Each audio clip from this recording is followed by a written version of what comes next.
So you ever hear about this game by Robert De Niro? Because yeah, that seriously happened. Robert De Niro and a bunch of even like Jim Belushi actually came together and they made this whole video game studio. They released only one game for it, and it was a miss. Like, can you believe that actually happened? It was a Mac exclusive.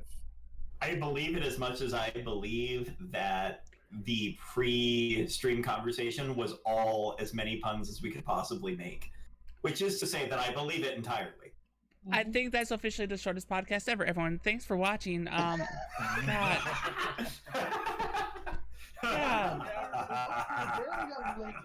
You were going to go through a full semester of the University of Pennsylvania. Oh, stop it. Stop it. Guys, welcome to the Newbcast Podcast for the 2nd of June. This week, our guest is Xalavier Nelson. Welcome back to the show. How's it going? It's going quite well. Thanks for having me. Yeah, absolutely. I'm so sorry. I am so sorry that you had to go through that at just a moment ago. That is that's painful for anyone to endure. No, you really don't understand, Mish. And I know that you missed some of the audio that was going on because you were preparing for the podcast. Puncast. Do you see what happened? Normally, I am at the average to over punning of the group, and I have suddenly been delegated to the absolute bottom. I have been punished. God, this is painful. God, do you realize how painful this is? This is punful, yes, but it's worth it. Is and it? I will still advocate that Dizza is still at least third-tier punster. Oh, I dear. am his pundit for that. You know, you're right. That didn't get switched around. He does look a little different, doesn't he? That's unfortunate, isn't it? Unfortunate. Oh! Yeah. It unchanged as I had it's it. The hair, isn't it? I had it during pre-production. I don't know what happened. Or professionals, guys. Welcome. I just was temporarily feeling, just like today I took a little more Bostonian, and now I don't. Something is very Amish. Now it's that sounds like a wicked problem you got there. Hey, it's still not as hard as defying gravity. Yeah, right. I mean, so can we have like a best podcast overview at the end of the year? And can someone put a tag on this one? Because I am already confident that it will be the finest podcast anyone has ever experienced on the internet. Period. Yeah, we're all wicked smart. we are, yeah. And I personally have parked my car on the Havayat, so we're well set. Gosh, right. No, just put a little pin in it or something, and we'll circle back on it. We won't circle back on it. Okay. We won't circle back on it. Anyway, yeah, we're gonna discuss the biggest news in games today, aren't we? Yeah, that's the idea. But before we get there, it's been a while since you've been on the show. What have you been playing? What have you been up to? What have you been making? Any of that stuff? I'm a recent VR convert.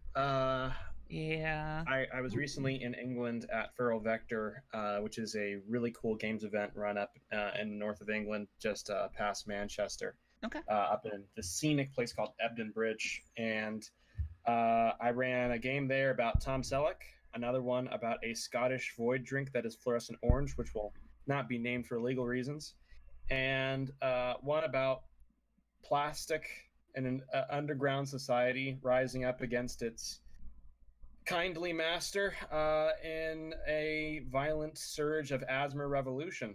And I whispered to the players the entire time through a very large PA system. So all in all, VR, weird cults in Northern England, and making games, among them Can Androids Pray, which was just shown in the V&A Museum in Dundee. Things are going real damn well for me. It sounds like you've been pretty busy recently. And a museum, that's impressive. Congratulations on that. That's a big deal. Yeah, there's been some really interesting developments there and that have not been made, but will be shortly unveiled in the near future. It turns out being absurdly busy will mean that you can sometimes announce things in a very short time period, like a year to 6 months, 6 months to a year later. It's neat and also exhausting. Oh, I can just imagine.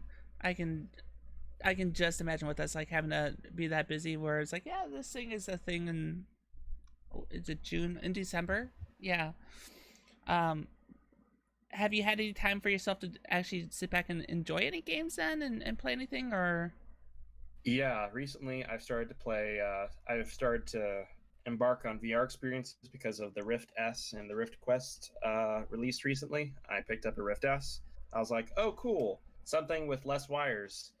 And I showed it to my family. I've been playing it myself. VR works these days. mm-hmm. It's seriously magical. And thinking about whether or not it's possible to create experiences there at a small scale with economical sense, they're still quality. Just Mm-hmm. as a production person slash storyteller person in games, that's been on my mind. But also just the fact that the experiences themselves, if when you aren't playing one of 7,000 games with a bow in them, uh, are just seriously, they feel like nothing else in games. I've noticed if anything, coming from a journalist background, how much of a gap there is between the way we speak about VR currently and sort of the needs that are present when you talk about VR as compared to well, they call them pancake games in the community.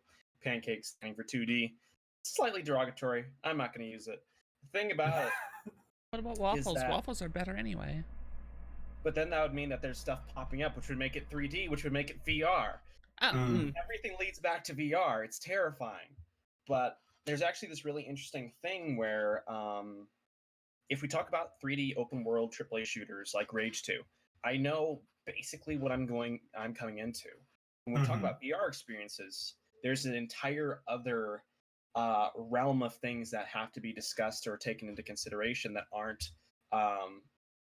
not currently supported by the way we discuss video games today. A good example of this is when we talk about games currently. One of the most common one of the most common factors that are introduced and focused on are story and graphics. This is why games that look very pretty or that have a story that takes itself very seriously tend to do very well in media, because you can look at that and say, this is important or this is beautiful. And in both cases, you should then play X, Y, Z. Games with really good presentation, art first development is a legitimate thing. And there's statistical evidence to back that up, that is among the most, especially on a certain scale, that is among the most important ways, one of the foremost ways to sell a game. You're talking about VR, suddenly story and graphics are still considerations, but they're much less so. This is suddenly something that is designed first. It is entirely about your interaction with the world, what the place and perspective you occupy does to the experience of the game, particularly if it's a port or an offshoot of the title. A good example of this is Payday 2 VR. When you are playing Payday 2 in regular 2D mode versus playing it in VR, there are design considerations that have been made not only to bring it over, but that force you to change the way you interact with the game as soon as that's in VR. In certain ways, it's harder. In certain ways, it's easier.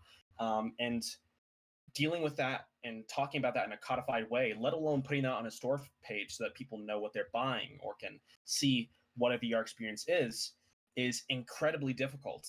So thinking about the vocabulary for discussing VR games in this respect has been a really interesting thing that's been buzzing along in my mind as I look for VR games and realize in most cases on the store page, it's oddly difficult to discuss this information because unlike Rage 2, unlike a modern AAA open world action game, the vocabulary we use for VR games doesn't tell us some of the things that we need to know most.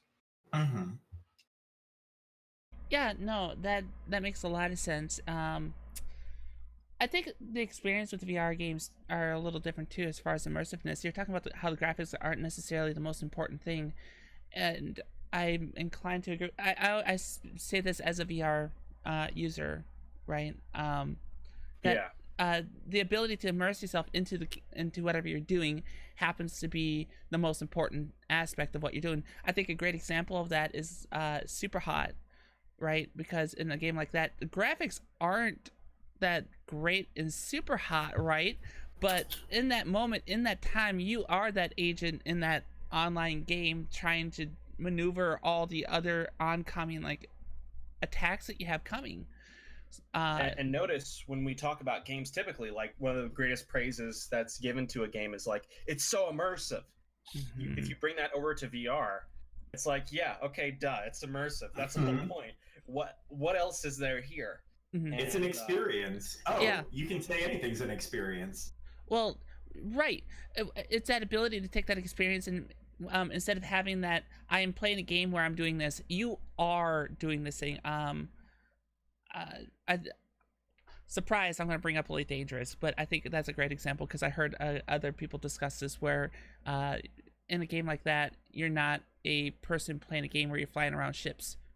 You are flying ships. Like, you look around, you can see everything's there. And I really like that about I think one of the things that you're finding as a problem is yes, if go. I may ask, in Elite Dangerous, do you pull physical levers and pull on a virtual joystick to maneuver your ship, or are you using a gamepad? I am using a HOTAS setup for Elite. Oh, okay. So I have a throttle, I have a joystick that's on my desk, but in the VR simulation, the throttle and the joystick are in the same spots.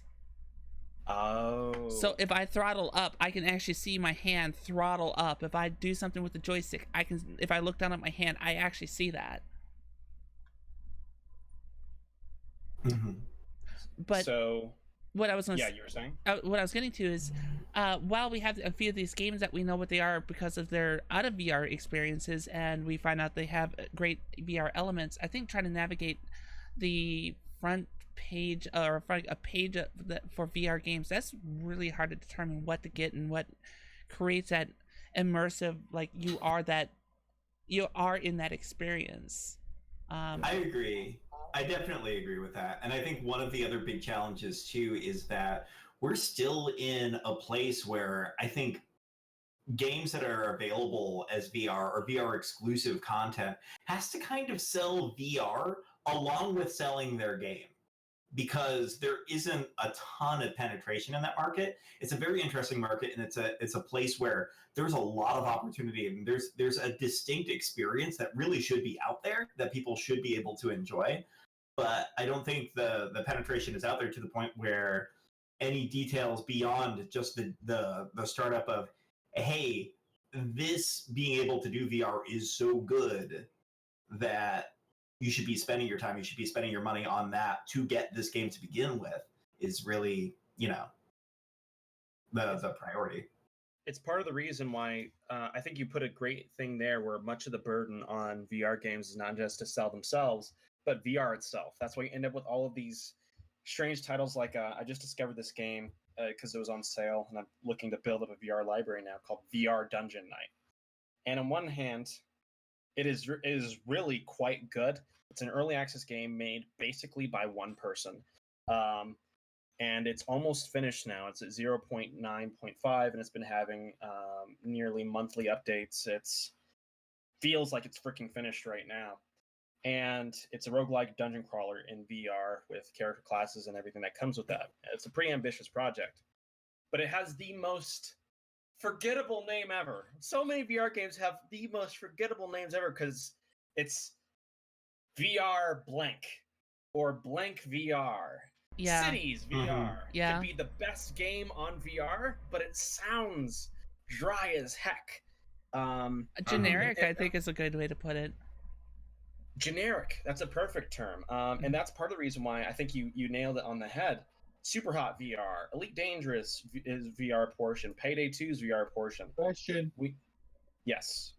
In your search of VR games, have you poked around itch.io at all?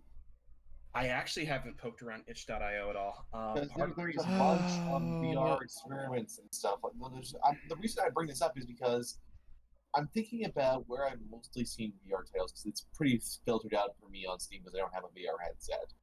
And the most, like, just straight up trying to do something creative and actually having a name instead of just saying VR is been on itch, actually.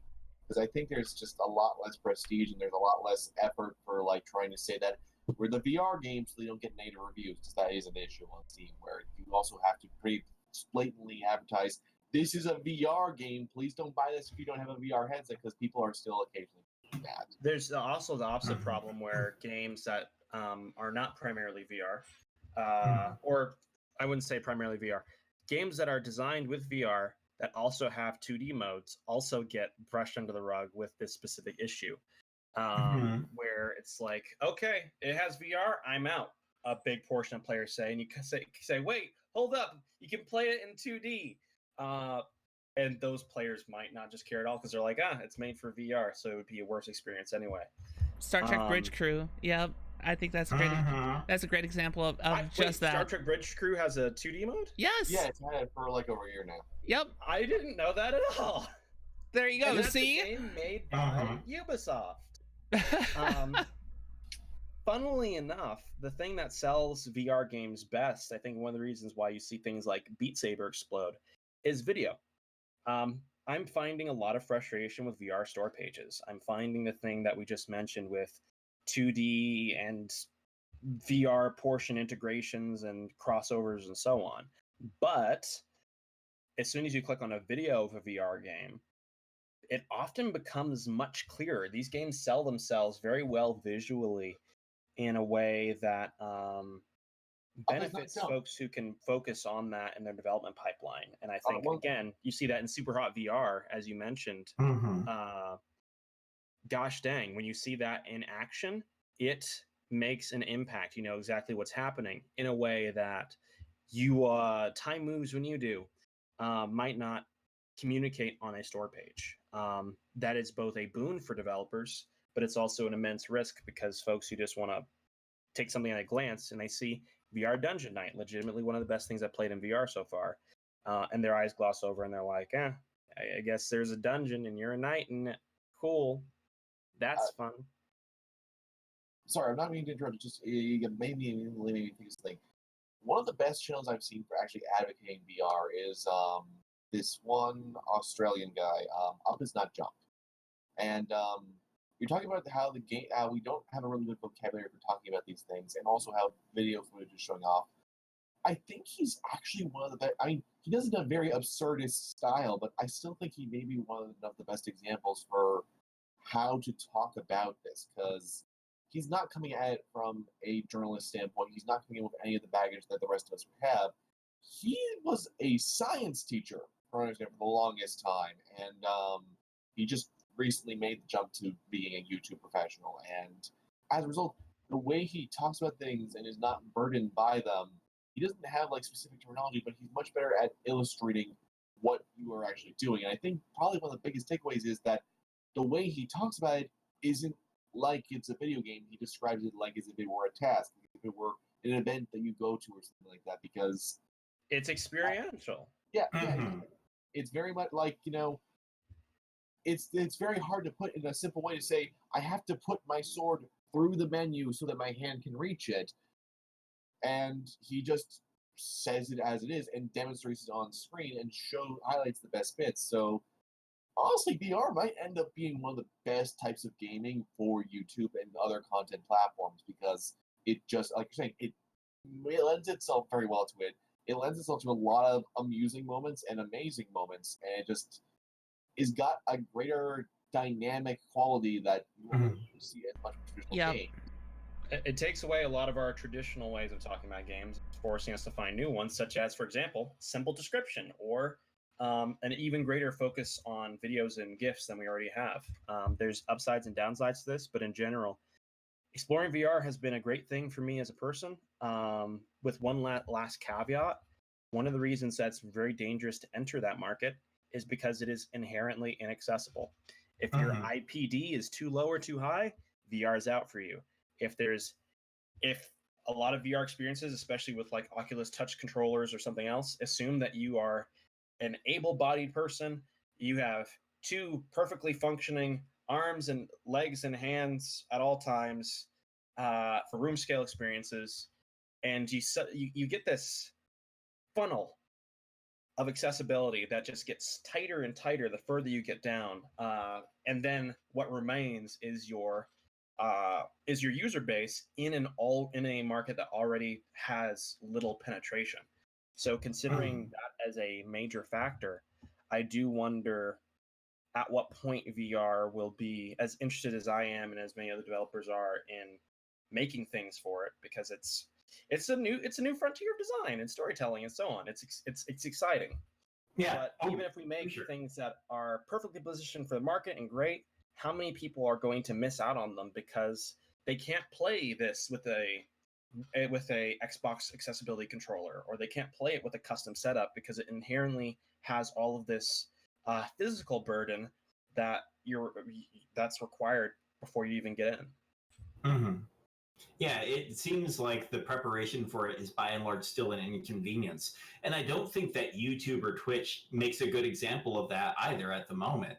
Because I know, as somebody who's very interested in doing VR and someone who is streaming on Twitch regularly, it's very uncomfortable for me to go in and think, okay, I'm going to have this headset. I'm not going to necessarily be able to see my chat. I'm not going to be able to necessarily see what's going on, be able to interact the way that I'd want to.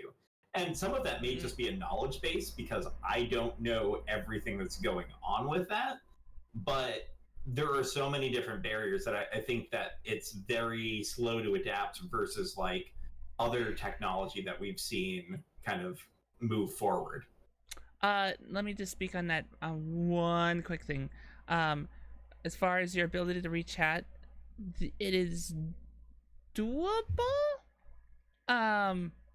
I am going to borrow a tip from Malik, who's a VR streamer that I am familiar with. What he does is there's like a home console screen that you can have up. It'll have whatever you have running in the background and everything, but you can have like virtual monitors up. So then you can just have a virtual monitor that is your chat, and you can make the screen as large or as small as you want. So then you can just like look up and read chat. But the streamer or the stream won't see what you're looking at because your software, like OBS or whatever, is capturing the game, not capturing everything on that monitor, if that makes sense. Mm-hmm. So there's ways to do it. That's neat. Yeah, people are finding ways to patch up these things. Again, which in an environment where you have to have a natural motivation to do that, because if you want to stream on Xbox One or PS4, you press a button. If you want to do it on VR, it's suddenly, you also have to have that. You can't just say, oh, I want to show this to my friends. Got to get up, got to set up all the cords, got to perhaps change your entire stream setup, and then you go in. Yeah, it's a significant barrier to entry, and it's something that can be overcome, but who's going to build the easy, convenient way to do that, or who's going to decide to take the effort to do it? And people who do may find themselves at an advantage as a matter of their media platform, but I think it's slow going. Yeah. So I guess back to the question then, with all that said, anything else that you've been playing?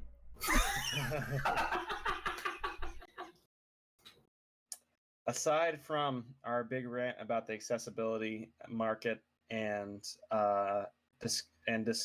discussion points of VR, I ran a Tom Selleck LARP. I mean, I'm just tired. I'm just tired. No, I think that's completely legitimate. If that's everything, then I guess with that we will say welcome. Glad to have you back, and this should be a great discussion going into the rest of the show. Elijah, welcome. How's it going? It has been an astounding week. Has it now? Oh my gosh, I am not going into all the details, no. Because they're not fun, they were very long, they were very stressful. But, I hear it's tornadic. that was one of many things. So many. Holes in ceilings, being filthy. Did you see? Did you see any witches, and did you pour water on them? Even there was a thunderstorm going, they all melted before. Oh, touche. That's a good point. Mr. Unabridged, what have you been playing? What have I played? Honestly, just today I finished something new, actually. So this will be my first time publicly stating my thoughts on it.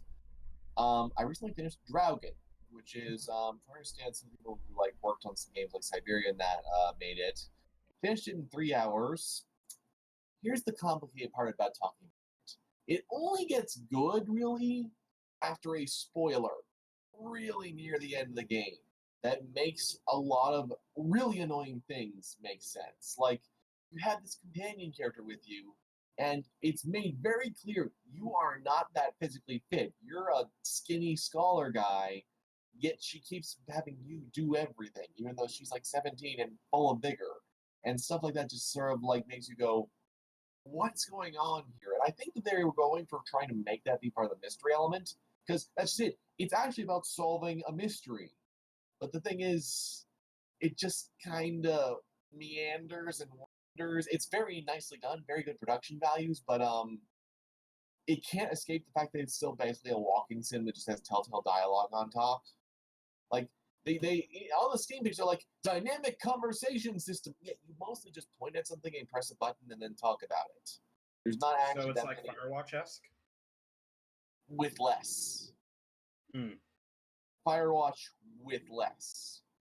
And actually, that's a good point. I should mention that in this because, honestly, if you haven't played Firewatch, you're still better off with it. And here's the thing: when it ends, I really want to see where a sequel goes. I am so here for a sequel because once you know the hook, it's interesting. But because the hook has to be done as a twist, a lot of the game seems to be going nowhere. It's really unfortunate pacing, and I wish they had gone about it a different way. Besides that, what else have I been playing? I have been experiencing Doom 3 for the first time. I played about 3 hours of that as well. Nice. And then I was like, this is really repetitive and boring. And I started up Resurrection of Evil because at the time I thought it was by Timegate, who used to be one of my favorite developers. But no, it's actually by Nerve Interactive, who are basically a bunch of id developers who moved off and did their own thing. It was wow, so this is what Doom 3 would be like if it had variety and made use of the adventure game potential in some of its elements and actually felt like a finished game instead of just a really pretty tech demo. Mm-hmm. It's stunning, the difference, because I'm trying to play. I understand. I needed to play a horror shooter. I needed to at the time, and I boot up to it. It's the first hour is good, but then it just takes forever. And for some reason, they give you one of the most powerful weapons near the start. The plasma rifle is one of the most powerful damn guns in the universe. It literally fires ionized snowballs that melt enemies. This is one of the first weapons they hand you. So it's just sort of yeah, I can see why Resurrection of Evil saves this as the last one. Because it makes a lot more sense. This thing is a BFG that just happens to be an LFG. It's very tiny, but it's still a freaking gun.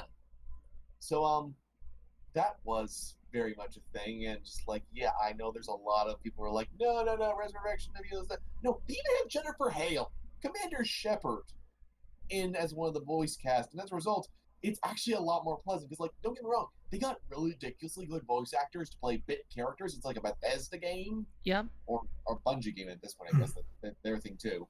But it was Resurrection of Evil. They managed to make it be somewhat more engaging and actually care about what's happening, and the plot line actually gets resolved this time, and they do it in an ambiguous way so that you are just left questioning. The only thing I will say is, if you do decide to play it, even in the BFG edition, this is an issue. There's a save game bug where if you save after defeating the penultimate boss in the game, yeah, if your lift isn't moving, you have to restart the entire chapter over again because they didn't even patch that when they were bringing it to 360 and PS3. Still in there. Clear and simple. Everyone knows it's there. They didn't fix it. So once again, very Bethesda. And finally, Rico. If you like Hotline Miami and Miami Vice and things that involve Miami, you will enjoy. It's actually, I think it's like set in Chicago, actually.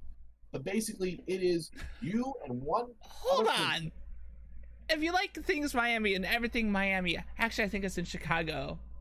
Then shouldn't you be like things that aren't Miami, aren't in Miami? So if you could take Hotline and just cut out the Miami part, that's what this would be? Yes, exactly. It is a first-person Hotline Miami that can be played cooperatively with another person on the same system, even on PC and Switch. That's just it. It's for all major consoles and PC. It runs super smoothly, and it all is about kicking down doors, going guns wild as the hard-boiled cops that this city needs. There's a story mode that's got roguelike elements. There's daily challenges. And on top of that, you can just randomly generate a mission off the top of your head with whatever variables you want. It is remarkably well done. The different weapons and equipment that you get is fantastic. It's got a cel-shaded art aesthetic. The combat is very fast, but because you can slow down time when you burst through doors, it's very accessible. You can also do kick slides and use a police baton if enemies get too close. It's just really well done, really smooth and light, and brilliant presentation. I have no complaints whatsoever with it.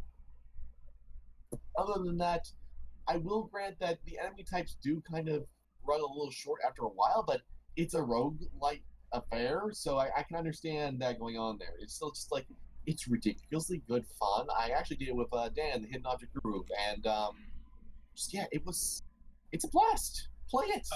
I've seen people be negative about it because it's like, hey, this content repeats itself a little bit or not. Yeah, it's gonna do that. It's really good content. Mm-hmm. You can't tell me that you enjoyed fighting the same enemy 50 times in Borderlands 2 and that you can't stand a bunch more enemy types here. Well, and also, that's a standard of roguelites to begin with. Like, if you are playing a roguelite, you should expect that you are going to repeat the first level 400,000 times. That's the method of it, and you'll get stronger as you're going across it, and you'll continue your progression that way. Yes, it's a long playthrough, but that's the name of the game. Unless you weren't expecting a roguelite when you came in. And they don't do anything to hide the fact that it is like this. It's like, yes, you're going to go through a lot of missions. There's different cops you can play as. You can even unlock all sorts of goofy skins for your guns. It's like, I don't understand what was unclear there, but still, it's just like, yeah, it's an absolutely brilliant time. I look forward to finally running up about it because it's wonderful. And the fact that it's even on Switch blows me away. And the fact that the split screen and everything and all that is so well integrated and it's just so refinedly optimized. It's been a fantastic way to just kill some time. And the fact is that the levels are only like between 1 to 5 minutes long in most cases, unless you're on hard difficulty. It's really easy to just play it in it for a second and then they get moving on with your day. It's the perfect portable game, actually, for that platform. So, like, yeah, it's good. Play it. So you're saying you're recommending it? Yeah, I'm just slightly recommending Rico. It is the best thing named Rico, and the best game with something named Rico in it that isn't Killzone 3. Got it. That's Bring the endorsement. Right? Pretty much. So Rico, Doom 3, anything. Drought. Okay. Oh no, that was the one. Sorry. Anything else exciting? Anything else? Here's the thing. It has been a crazy enough week that my brain is like, what else did I play? I'm looking at my Steam list here. You know what? There was one last thing, and it'll be quick because I've already advocated about it, and actually, so has Dizza. Another person had me help them out with Fear 3. They had never played it in co-op before, so it's like, you don't know what it's like to have a ghost friend who can possess your enemies and strangle them and surround you with purple blue magic. And he's like, no. So then I showed him. We had a little fun with that. So, yeah. Fear 3. It's still really good as a multiplayer game. Grab 4 friends. You'll have a blast. Okay. But that's it for me. Cool. Take it away. Welcome. Rounding up to Dizza. Dizza, welcome back to the show. How are you doing? How was the move? Oh my goodness. I am doing well. The move was very, very full of motion, and I don't know if I have arms still. You see, Did you manage to bring your Sony stuff alongside you?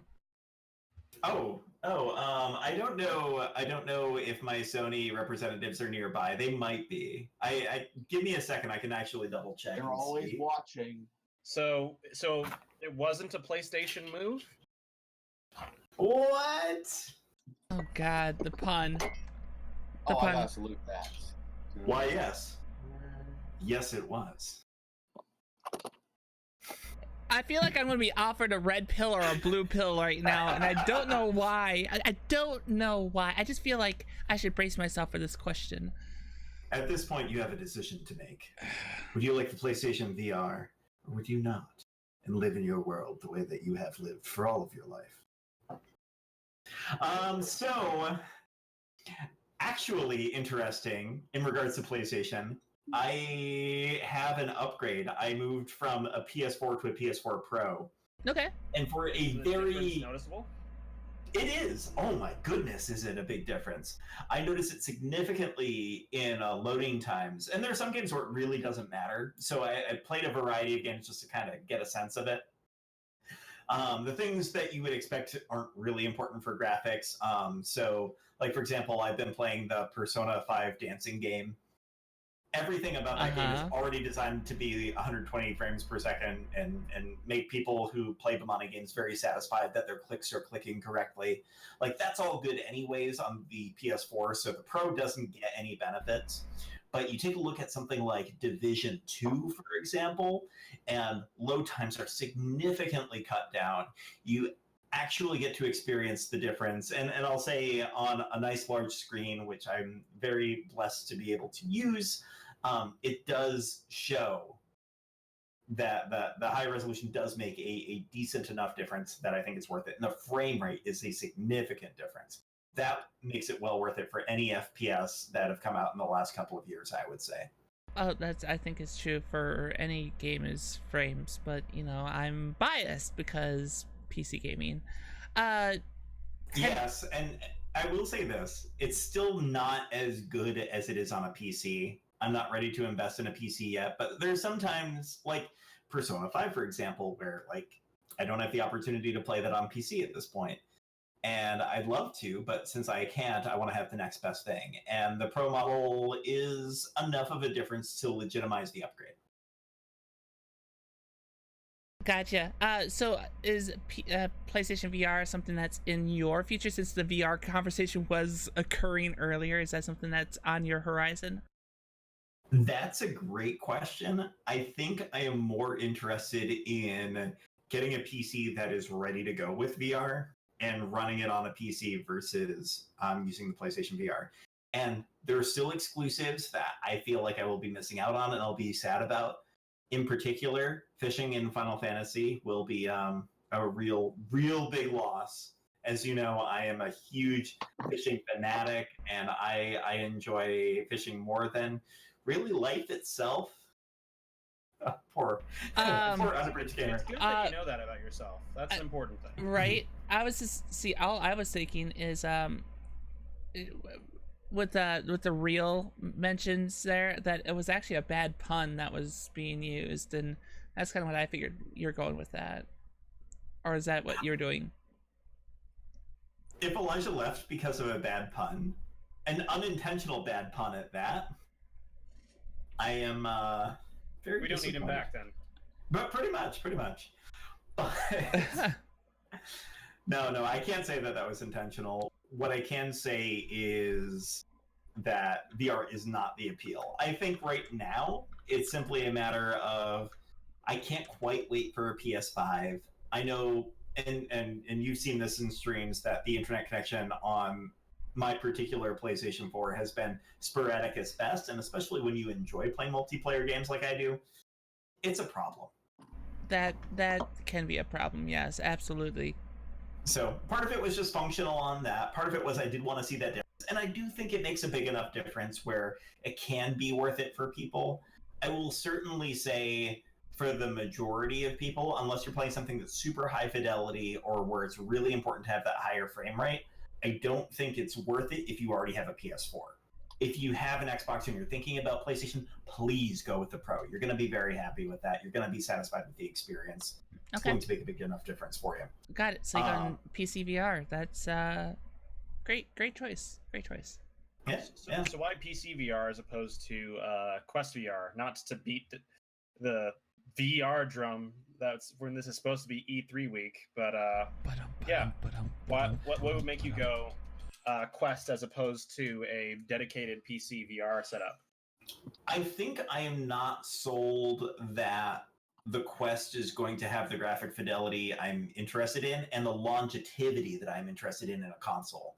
I think, especially knowing how many different VR materials have been made off of consoles, off of mobile platforms. Like we've seen mobile on smartphones or mobile VR on smartphones for quite a while, right? And I feel like it's been very flash in the pan in that situation. I can't help but feel like that's going to turn out the same way. And so I'm a little bit cautious about Quest. I think having something where the graphics are separated from it, where I can upgrade my PC and not have to worry that I have to buy another $300 headset when I need something new, is very appealing to me. And that's not everybody. Other people who are just interested in VR maybe don't do that much with their computer. People who aren't streaming might be interested in it. But for me, I know that I want to have a high-end PC anyways. And because of that, it makes it a lot easier to invest in just full-out PC VR. Fair enough. No, that makes a lot of sense. What you're saying.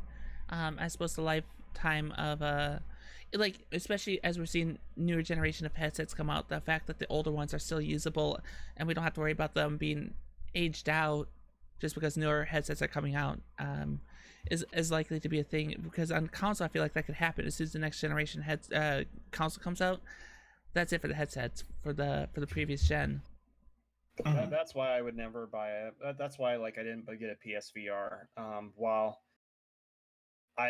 it's a very good move for other reasons, knowing that at one point the PS4 is going to be the last generation.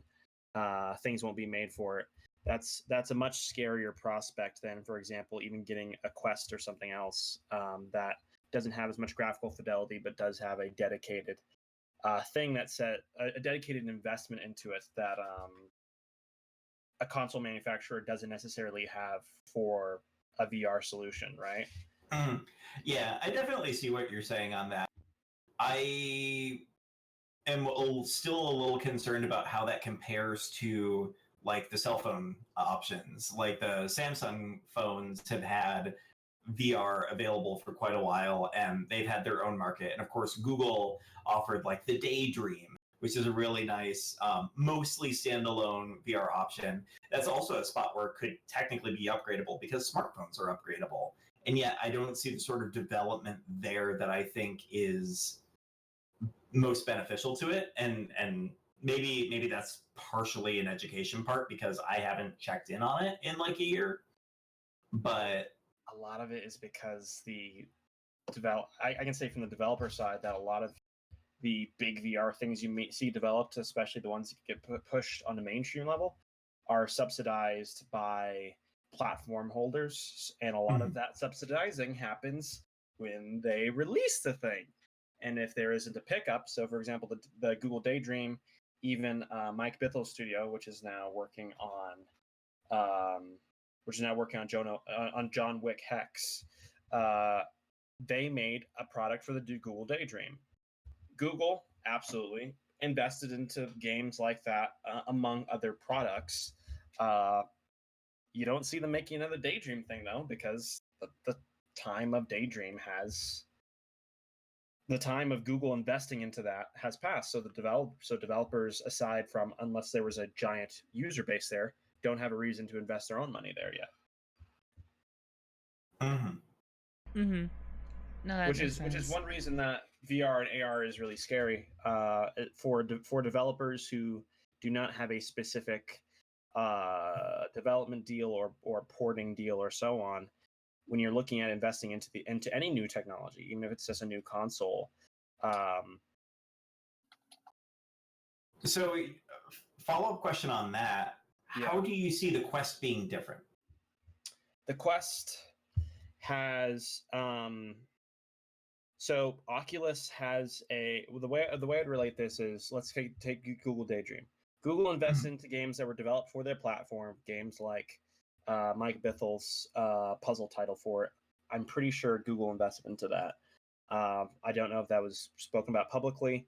I didn't hear that privately, but it's just what I would assume based off of the fact that we saw a whole bunch. Google say, here's a bunch of things that were made for Daydream, and then no one's making things for Daydream. It's because the audience is not there.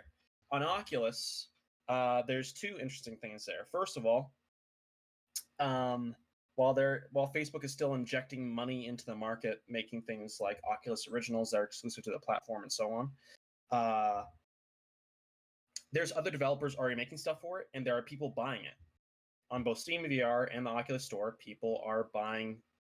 However large that audience is, there's still enough of an audience buying things on Oculus. So in general, Oculus is not a bad bet for headsets, as opposed to perhaps Windows Mixed Reality, where I don't see that development or that purchasing happening.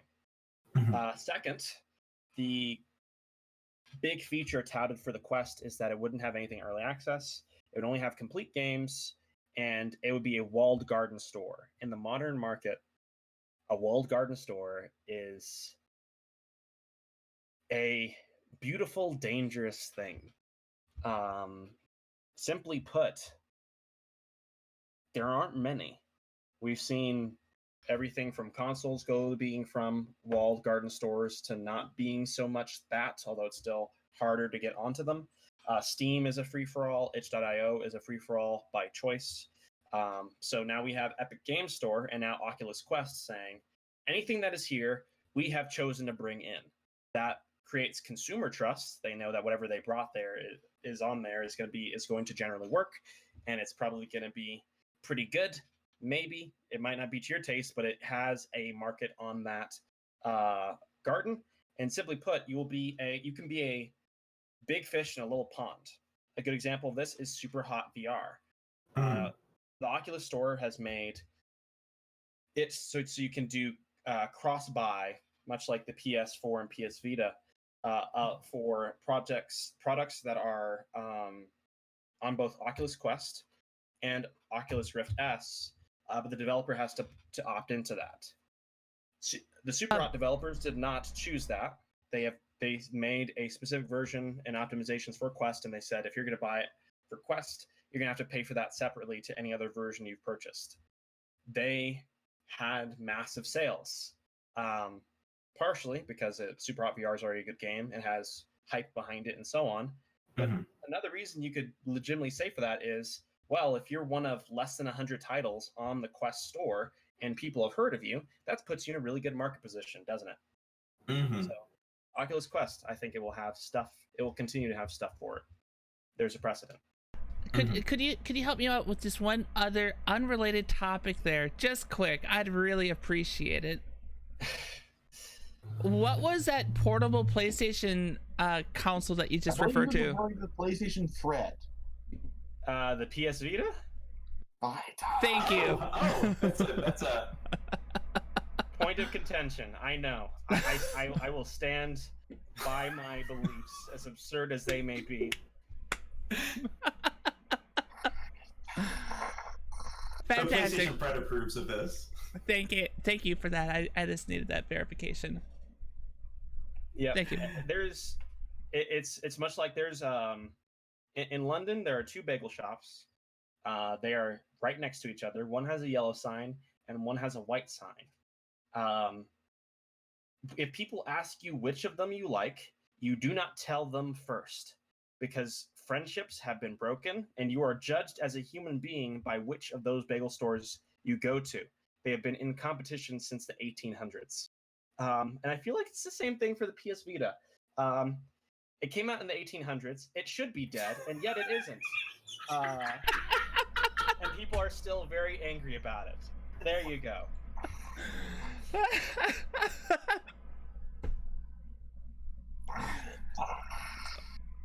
That was brilliant. Played. That was brilliant. Well played. That was brilliant. Oh my god. Awesome. I guess. So, as for other things that I've been playing, Thank you. I have definitely found a lot of the last couple of weeks. Been playing some Diablo, which, by the way, I have not really explored Paragon levels for a while. Like, I played Diablo at launch, and then I'd get through and I'd play through a couple of acts during different seasons and things, and never really focused in on it.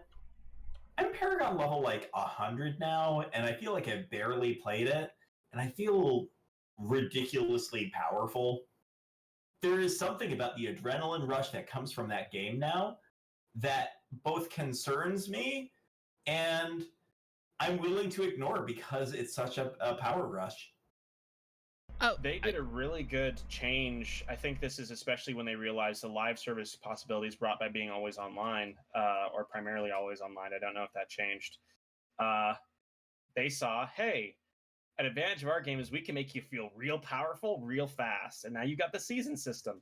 And now I'm addicted, and no one will take me. No one will take this from me. I'm just here now in my Diablo hole. Mm-hmm. Yeah. Well, after they fixed some of the other aspects of the game and went 2.0, I think that helped a lot of it. But I completely agree with what you're saying. And it's really easy to The suck in. Diablo hole is real, and it is enjoyable. And That's a lewd Join us in the somehow. I'm not Diablo sure hole. how. Come on, it's fun. Lewd. I mean, things like being able to combine all of the different buffs that go on, where you're super powerful, you've gotten to your totem where you're invulnerable, super speed, your cooldown reduction so short that you can do ridiculous things, and you can just bounce about the entire map and do whatever it is that you want to do. It gives me the taste of what it would be like to be like a game master in something like Ragnarok Online back in the day, where you pretty much can just choose to do whatever you want and you enjoy it and you have fun with it, and you're way too powerful for your own good, with the exception that if you don't do things the right way, you get to a certain point where you get instantly destroyed too. And I think that sense of risk reward is really amazing in it, and I enjoy it uniquely to Diablo. I know I played World of Warcraft back when they implemented some of the concepts that they do in the Rift system, for example, in Looking for Group, where you can have challenges and increase the level of difficulty on doing 5-man runs. Like, that was really smart, but I didn't get the sense of it in World of Warcraft the way that I do in Diablo right now. And it's wonderful, and I worry about my sanity because of it. Well, I worry about your sanity too, but I think it might be for different reasons. So I'm guessing that was partially what was being played while you're taking breaks in your move and whatnot, and had some downtime. Oh, for sure. I did play a little bit of Breath of the Wild because it's been a long time since I've gone back to that game. As you know, when I get into deserts in pretty much any game, I start falling asleep, and then that usually stops my gameplay, which I proceeded to try to avoid by going back into my playthrough where I just got past the Gerudo Desert. As it turns out, it's been so long that I either felt like I was overpowered for what I was doing, or I couldn't actually progress because the stuff in the progression was too difficult for somebody who hasn't played in months. And I found myself in a spot where I just started the game again, which is fun, and it's fine, and I got to kind of remember a lot of things, but at the same time, it's a lot of effort to go back, especially on a game like Breath of the Wild, and you can do so much in that game. Sure. I think what you raised has a really interesting crossover with Diablo 3 in that you mentioned going back to the beginning in that game is kind of the best part. It's that early rush of discovery, of being desperate. I think this is why the weapon degradation system is in there, it's because they do want to put you in that beginner place more often. Although there's a lot of players that react against that. Diablo 3, the entire loop of that is about, okay, you're real high, go back low. You're real high, go back low. They through their season system, through the adventure mode, through all of these different methods, they take what could be a min-maxing challenge and somehow convince their players that it would be in their best interest to keep starting all over again. And that's a really beautiful thing from both a design perspective and from a player perspective. Because here's something that's inherently encouraging to something to do that it's inherently encouraging you to do what is the most beneficial thing for your playthrough anyway. Yeah, that makes a lot of sense. And even voluntarily going on and putting some of the challenges, like right now we've gone through, in Breath of the Wild, we went through all of the basic tutorial stuff, got ourselves our paraglider, and Link is still running around in his weird swim trunks because it can be done after you've had enough experience with the game for a certain extent of time, and seeing how much longer you can go without the security of that armor is fascinating. So yeah, I think you're dead on that, and it's a sense of what I enjoy as a player, and obviously I'm not the only one out there. There are tons of people who are looking for that sort of gameplay because of it. It's almost like a pseudo speed run. Like, you don't have to do these things, but you want to see how much of a challenge you actually can accept before it becomes too much, and it's fascinating because of it. All right. Yeah, that makes sense. That makes sense. Okay. All right. Well, anything else, or is that? I think I'm good. I mean, I could talk a little bit about St. Jude and what the Noob Crew has done for it, but I feel like that's best placed with you, Mish. So, cool. Tell us, what have you been doing? Playing games, wrapping up St. Jude, and all of the awesome stuff that goes along with it. Well, thanks for bringing that up. Yeah. So one of the games I've been playing is Team Captain. Being the point captain for the St. Jude Play Live campaign, which ended on Friday night. The Noob Crew, which comprised of myself, Dizzy, Hipponymous, we had some friends of the Newbcast Podcast as part of the Noob Crew contributing and helping out. Down at Bridge Gamer popped into various streams to help out where he could.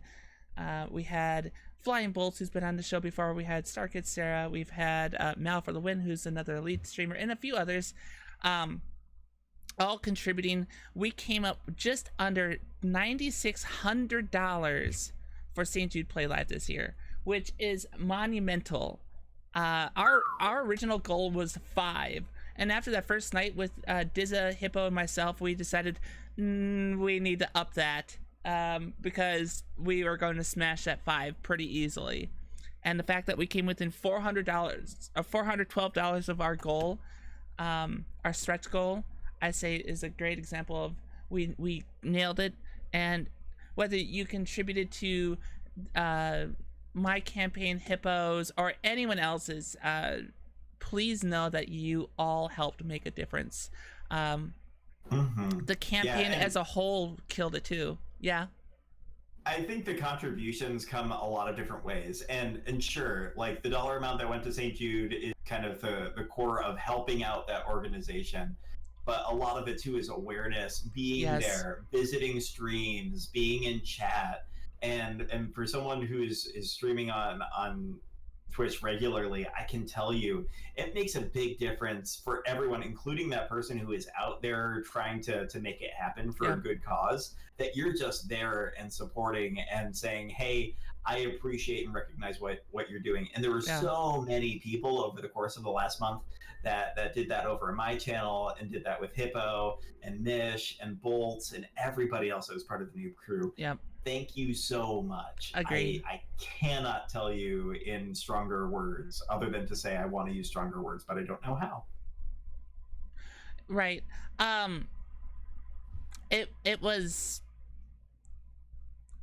I think, just watching some of the reactions, and not just our team but others too. Like I watched streamers like this break down crying because some of the donations that came through. To give you an idea, the top team raised over $200,000.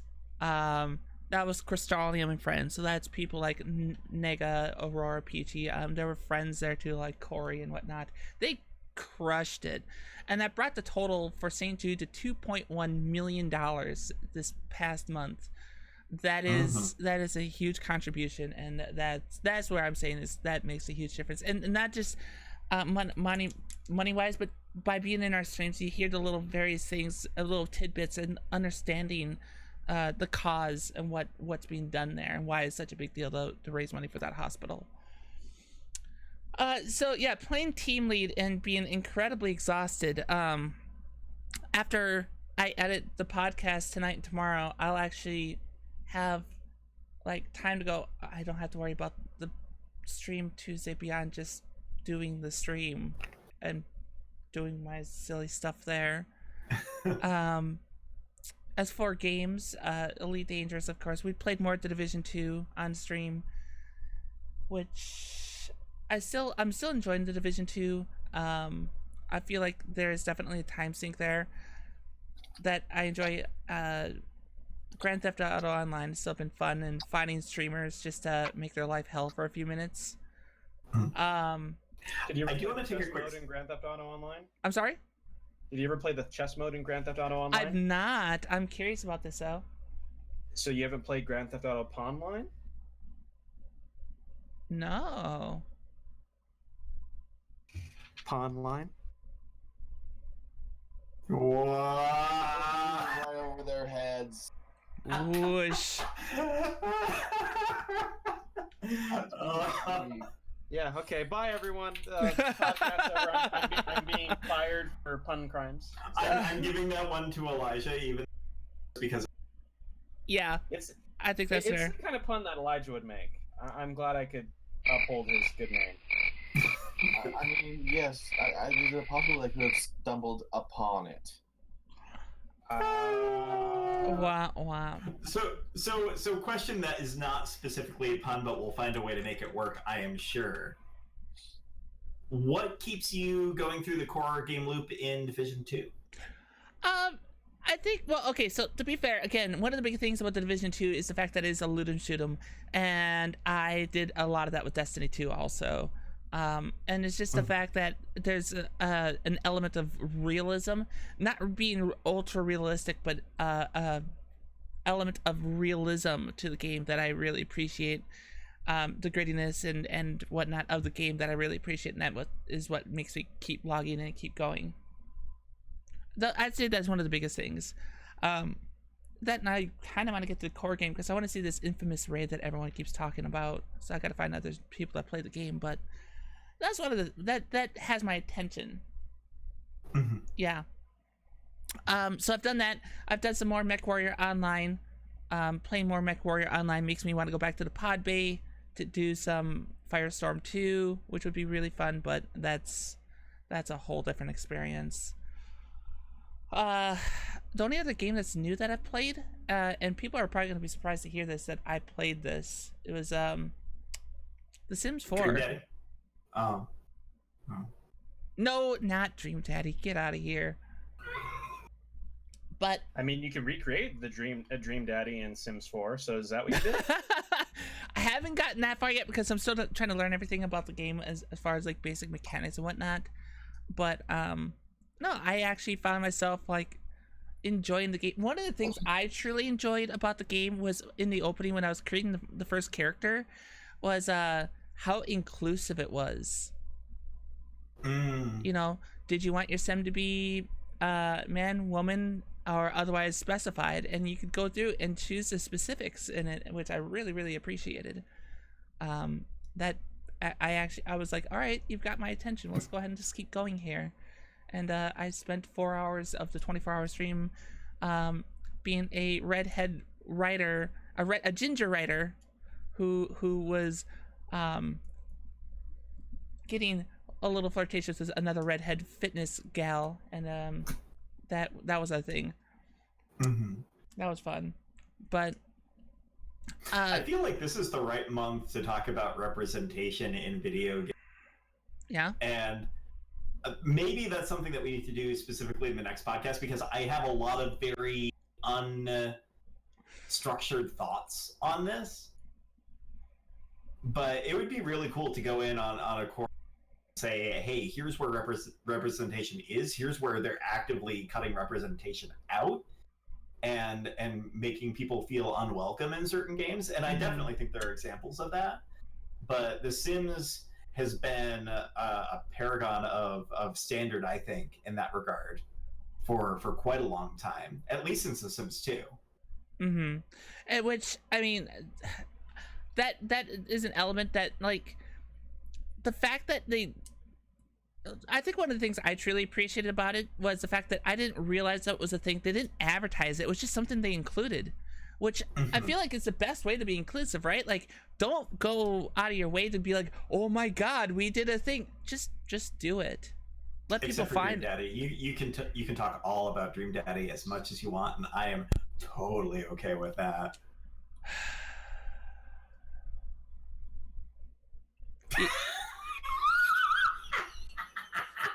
Yeah, so we were going to talk about E3, right? E3 were going to happen at some point. That's going to happen at some point. About an hour ago. Yeah. Well, look, we at some point always get to our topics, but that takes a while. Yeah. So those have been it. Hopefully, now that that we've survived seeing Jude play live, time is actually something that's available. So actually playing more games again is an option. Play more games. Well, Wayne's proud of you. With more games, perhaps one of the games that potentially leaked with E3 coming up might be one of those games. Oh my gosh, yes. The moment I heard about this, I was so excited. Which one? I cannot wait to play Half-Life 3. Come on now. You don't want Half-Life 3? Come really on now. It? We know that Valve can't count to 3. We know this. Every time something has leaked about what they were planning for Half-Life 3, it has sounded like a terrible misstep. So, I'm good. They wrote themselves into a corner. Yep. We can all move away from that corner. Yep. But what are some of the things that we've seen? We've seen what was it? Red Faction wasn't one of them, wasn't it? Yeah. Yeah. The Red Faction Evolution got leaked by NVIDIA and so. Yeah. Which, given by the name and the fact that Armageddon ended with them activating the atmospheric stuff, probably means that Mars is going to look a lot less red than we remember it. I'm willing to bet. That's probably a thing. There was that Microsoft 14 games that we can expect. Oh, and there's actually been an evolution of that particular story. Apparently, GameStop's SK had like 21 SKUs added in advance for E3. So SKUs, okay. Yeah, so they are adding a lot of stuff on their storefront to be prepared, and that's not counting the new Modern Warfare because that's already been listed. Okay. It has some really terrible box art. My gosh, it's like someone spent 5 seconds in Photoshop. Well, that, and I think, maybe it's not a horrible thing that we can have these preparations that actually, I don't wonder how much of these leaks are leaks versus what is it, unofficial publication of announcements, because these publishers need to try to drive up some hype for E3 this coming year, because we've had some major names drop out of the conference. I guess it's a conference, not really a convention. Out of the conference, right? That's a big deal. And with the names that dropped out, anything that the rest of the publishers can do to scramble to try to get more attention for who is still attending would truly benefit them. So, it's a little bit of a bet, right? People are making the decision to either go all in on E3 and make it the most meaningful event, or they have to say, you know what, we don't really have that much, other people are leaving, we're gonna leave as well.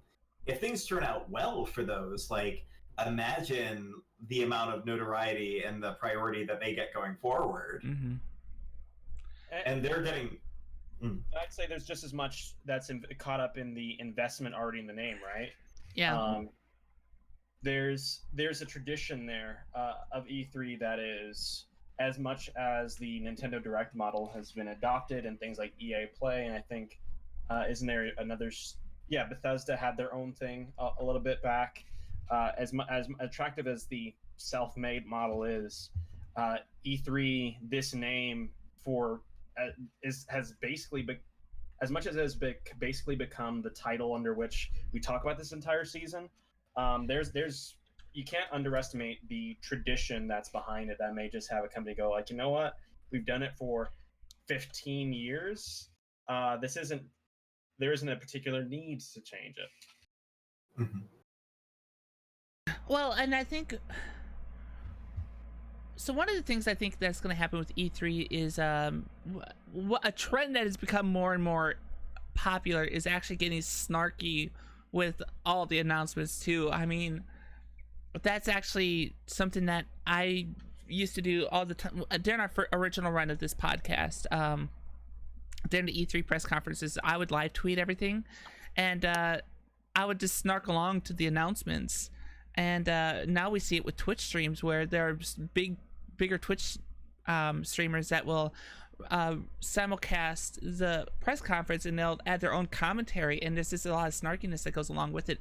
So while there's an element of this conference that's there for investors and what are the things to expect and why you should invest in these companies, etc., us on the consumer end are just like, all right, how badly can we make fun of this stuff that's coming up?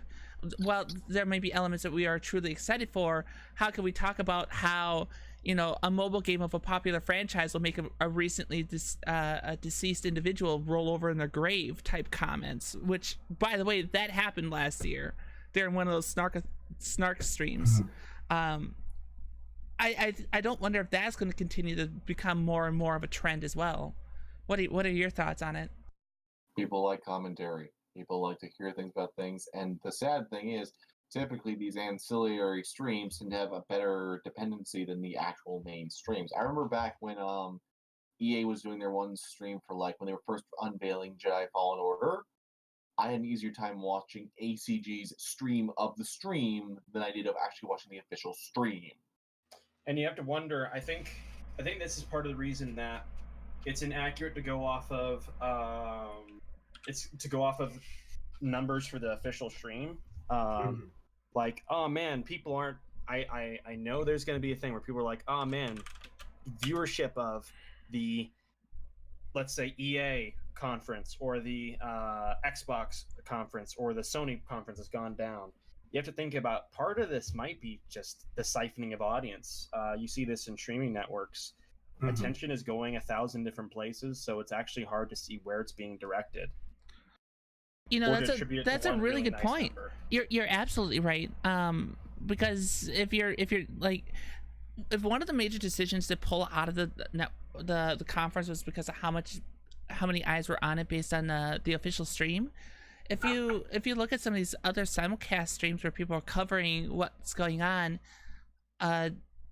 you may have just as many eyes, if not more, watching the conferences, but you don't know because you're not looking at all the numbers, just the official ones. That's a really good point. And I think it's also worth pointing out that despite watching these streams, there are always going to be elements of E3 that you will get excited for. There's nothing wrong with getting excited about some of the announcements that you hear. I think one that was pointed out is that it was announced that one of the things I got excited for was re-releasing Battletoads, which I don't care who you are, that's a damn good reason to get excited. It's freaking Battletoads. That's a classic. Another one that has my attention and it has a potential to make me somewhat excited is a new IP, and it's one of the leaked pieces of software that came out, is the Ubisoft roller derby game, because who doesn't like roller derby? That is really I'm not gonna lie, that's actually exciting. It's like, hey, it's a sports game for a sport that you don't commonly see on TV. It's actually got some novelty to it. Exactly. There's a huge group of people that would look at this and go, there's a sports game that I actually want to check out. What? But it looks fun. Well, and the audience is very, very like different than everything else. It's very camp oriented, and that's awesome. And it's fun, and it's based off of this sense of community that I think resonates very well in the video game world. So No, yeah, no, I agree with that. You're absolutely right. I think there's a lot of crossover of that, and with video games and whatnot, you usually associate that with a nerd like culture, which, surprise, roller derby falls into that same realm. There's a lot of overlap there. So, on the other hand, it could be this could be the unveiling of Ubisoft's next cooking games. You know, chefs use rollers too. And I would love to see a game about chefs just beating the absolute crap out of each other with rolling pins, as they also, violating numerous health violations, use the bloodied rolling pins to, you know, make pies and cakes. Fair, son? Yeah. There actually is a game like that. There's a multiplayer food fight game. It's first and free to play. It's on PC. So you're saying Ubisoft is going to demolish this tiny company with their new Roller Champions game? We just got a scoop, folks. You heard it here, folks. You heard it first on the Newbcast Podcast. There you go. Oh my god. I want to say real quick. Yes. I'm hesitantly curious about the Marvel's Avengers game because the one by THQ looked amazing. So if basically it's just like that, then great. If it actually releases, even better. But the fact that it's being sold as sounding like a Destiny-like when it's, you know, static characters, that concerns me a little bit. I am, however, excited for what Microsoft's got coming up because they got a lot of the mid-tier and independent studios that I like. So it's like I'm pretty much guaranteed to see something that will interest me. And supposedly their big game they're going to come out with isn't going to be Halo Infinite, but in fact a Fable reboot or sequel. Well, we knew that Playground Games has been working on this for a while. All of the job listings suggested it. They've been staffing up a lot recently. I have interesting feelings about Fable because it is the definition of a series that went too fast for its own good. It didn't stay within fantasy borders and went from, hey, medieval fantasy to, well, now it's the industrial age, and now it's the almost World War I age. And apparently, if Fable 4 had been made, the original version, it would have been straight up World War I times. Its timeline advanced really far to where we were talking about writing in a corner recently. The series was writing itself into further and further outside of the realm of action RPG fantasy. So a reboot of that universe is more than overdue for a number of reasons. One of them is being that I miss Fable. Is it weird though that I actually would be really open to a medieval fantasy shooter set in World War One? I want to see more fantasy action games that are a little closer to modern day. I know for a fact that there was that one sucky one by Spark Unlimited, but we can't let Legendary hold us back forever. I mean, personally, I think we should get a nice combination of all of these thoughts together and have a roller derby game that is a recreation of Kansas City Bomber. This is an amazing movie that everyone should see. Raquel Welch is amazing. Oh dear. Yeah. What else have we seen? I think we saw Baldur's Gate 3 was another one. That's what I'm most excited about. There you go. Oh yes. That was another one coming up.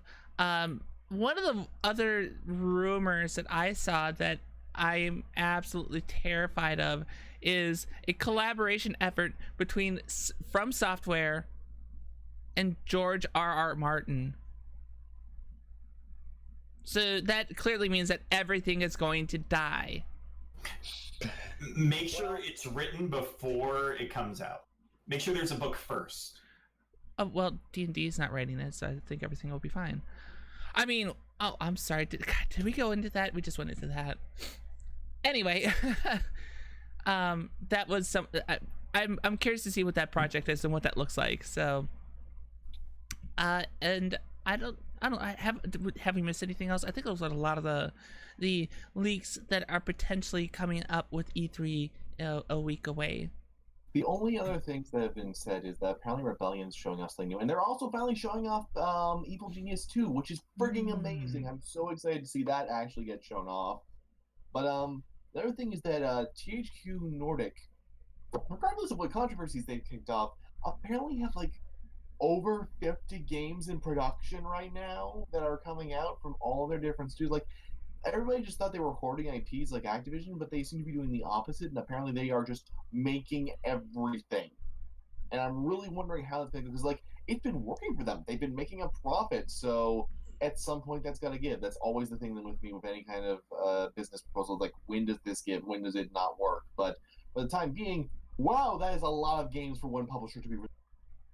Well, I think the special thing about that is that it signals that games are starting in a period of economic uncertainty and on the verge of the next console generation and upheaval in a number of areas, including the rise of subscription models.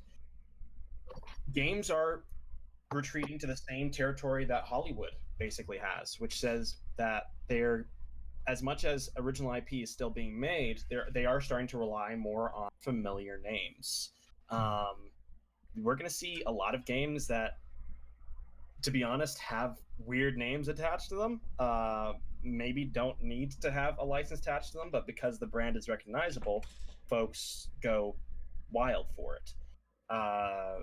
THQ Nordic is poised to take advantage of that because they have so many IPs, so many studios working on things. Evil Genius 2 and all of these niche products that, whether they go through significant upheaval or not, have that name brand recognition that folks want to rely on in this period of time. I'm pretty ready for that to start paying off in this E3.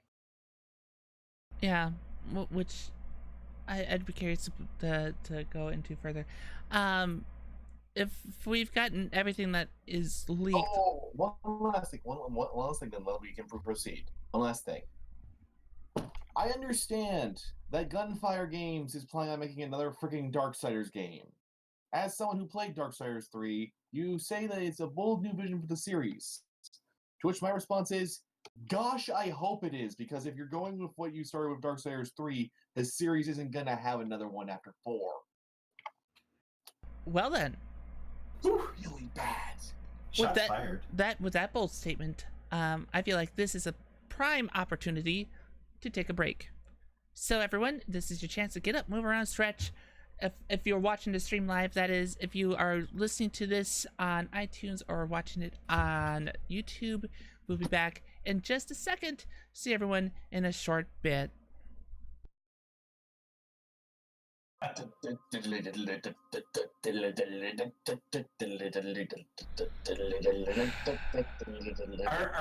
we saying that the rest of We're saying something, all right, that's for certain. We accidentally actually went for the Battlefield theme instead of the Call of Duty theme, so there's at least one person in the audience just screeching at me right now. Pretty much. I was pretty sure that was Mission Impossible. I thought it was Mission Impossible. I mean, I could see where that came from. Yeah, at first it was like, dun dun dun dun dun dun dun dun. Yeah, no, I can see where that's going from. So, everyone, welcome back to the Newbcast Podcast. I have a question. Yes. So we've been discussing E3 and leaks prior to E3 of games, but is E3 still relevant? I don't think it would be inappropriate to say that E3 is more relevant. I think it's been more newsworthy because of all of the going back and forth. And now everybody's like, the people who are here who are seeing E3, what are they here for? Why are they so interested in making sure that this happens when everybody else has fallen out? I know developers in particular still find, because it is a centralized source of information and news, being put on the main stage is if anything a bigger than ever deal when you're battling for eyes, because it's all centralized, which is why things like the Kind of Funny Games E3 showcase is so important. It's a way for even smaller developers or even more unique developers who are unique/independent developers who are not backed by significant parties or who aren't in, for example, Xbox's next slate, to get a hold of some of that critical E3 attention. Okay, so the reason why I'm asking is, of course, the Electronic Entertainment Expo was the only conference related to video games and whatnot. It's a spin-off of the Consumer Electronics Show, right? And that's where it came from. But we've seen breakoffs, right? We've seen EA break off, we've seen Sony break off, and not only that, but from an independent side, we have other conferences now, or that are more convention driven, that indie developers can take part in, that has a larger element of consumerism, like a consumer base in it, namely looking at PAX. So that's why the question is it still relevant? Is it still relevant in that? Is it still relevant for the AAA market and how that's changing? It's more relevant for a different audience. Okay. Like, I think when I think about E3 and the history of things, originally it wasn't this big consumer experience, right? Public couldn't even go in at first. Right, right. You had to have a pass, like a press pass or something associated to get in. It's and here's the scary analogy that makes me really won't be that meaningful afterwards. BlackBerry was very important to businesses before it became interested in like general consumers who found a really neat advantage in being able to have all of this information. Now that consumers, well, at first E3 kind of bought in on this and said, hey, we're going to be very consumer friendly and we're going to make sure that things are very open access because it's a big benefit to us right now. And other teams presumably are doing so as well. I will argue in some cases, like stuff like PAX is doing it better. I'm not sure if the splinters off from EA and the like are necessarily doing it better at this point to the level where like E3 becomes irrelevant.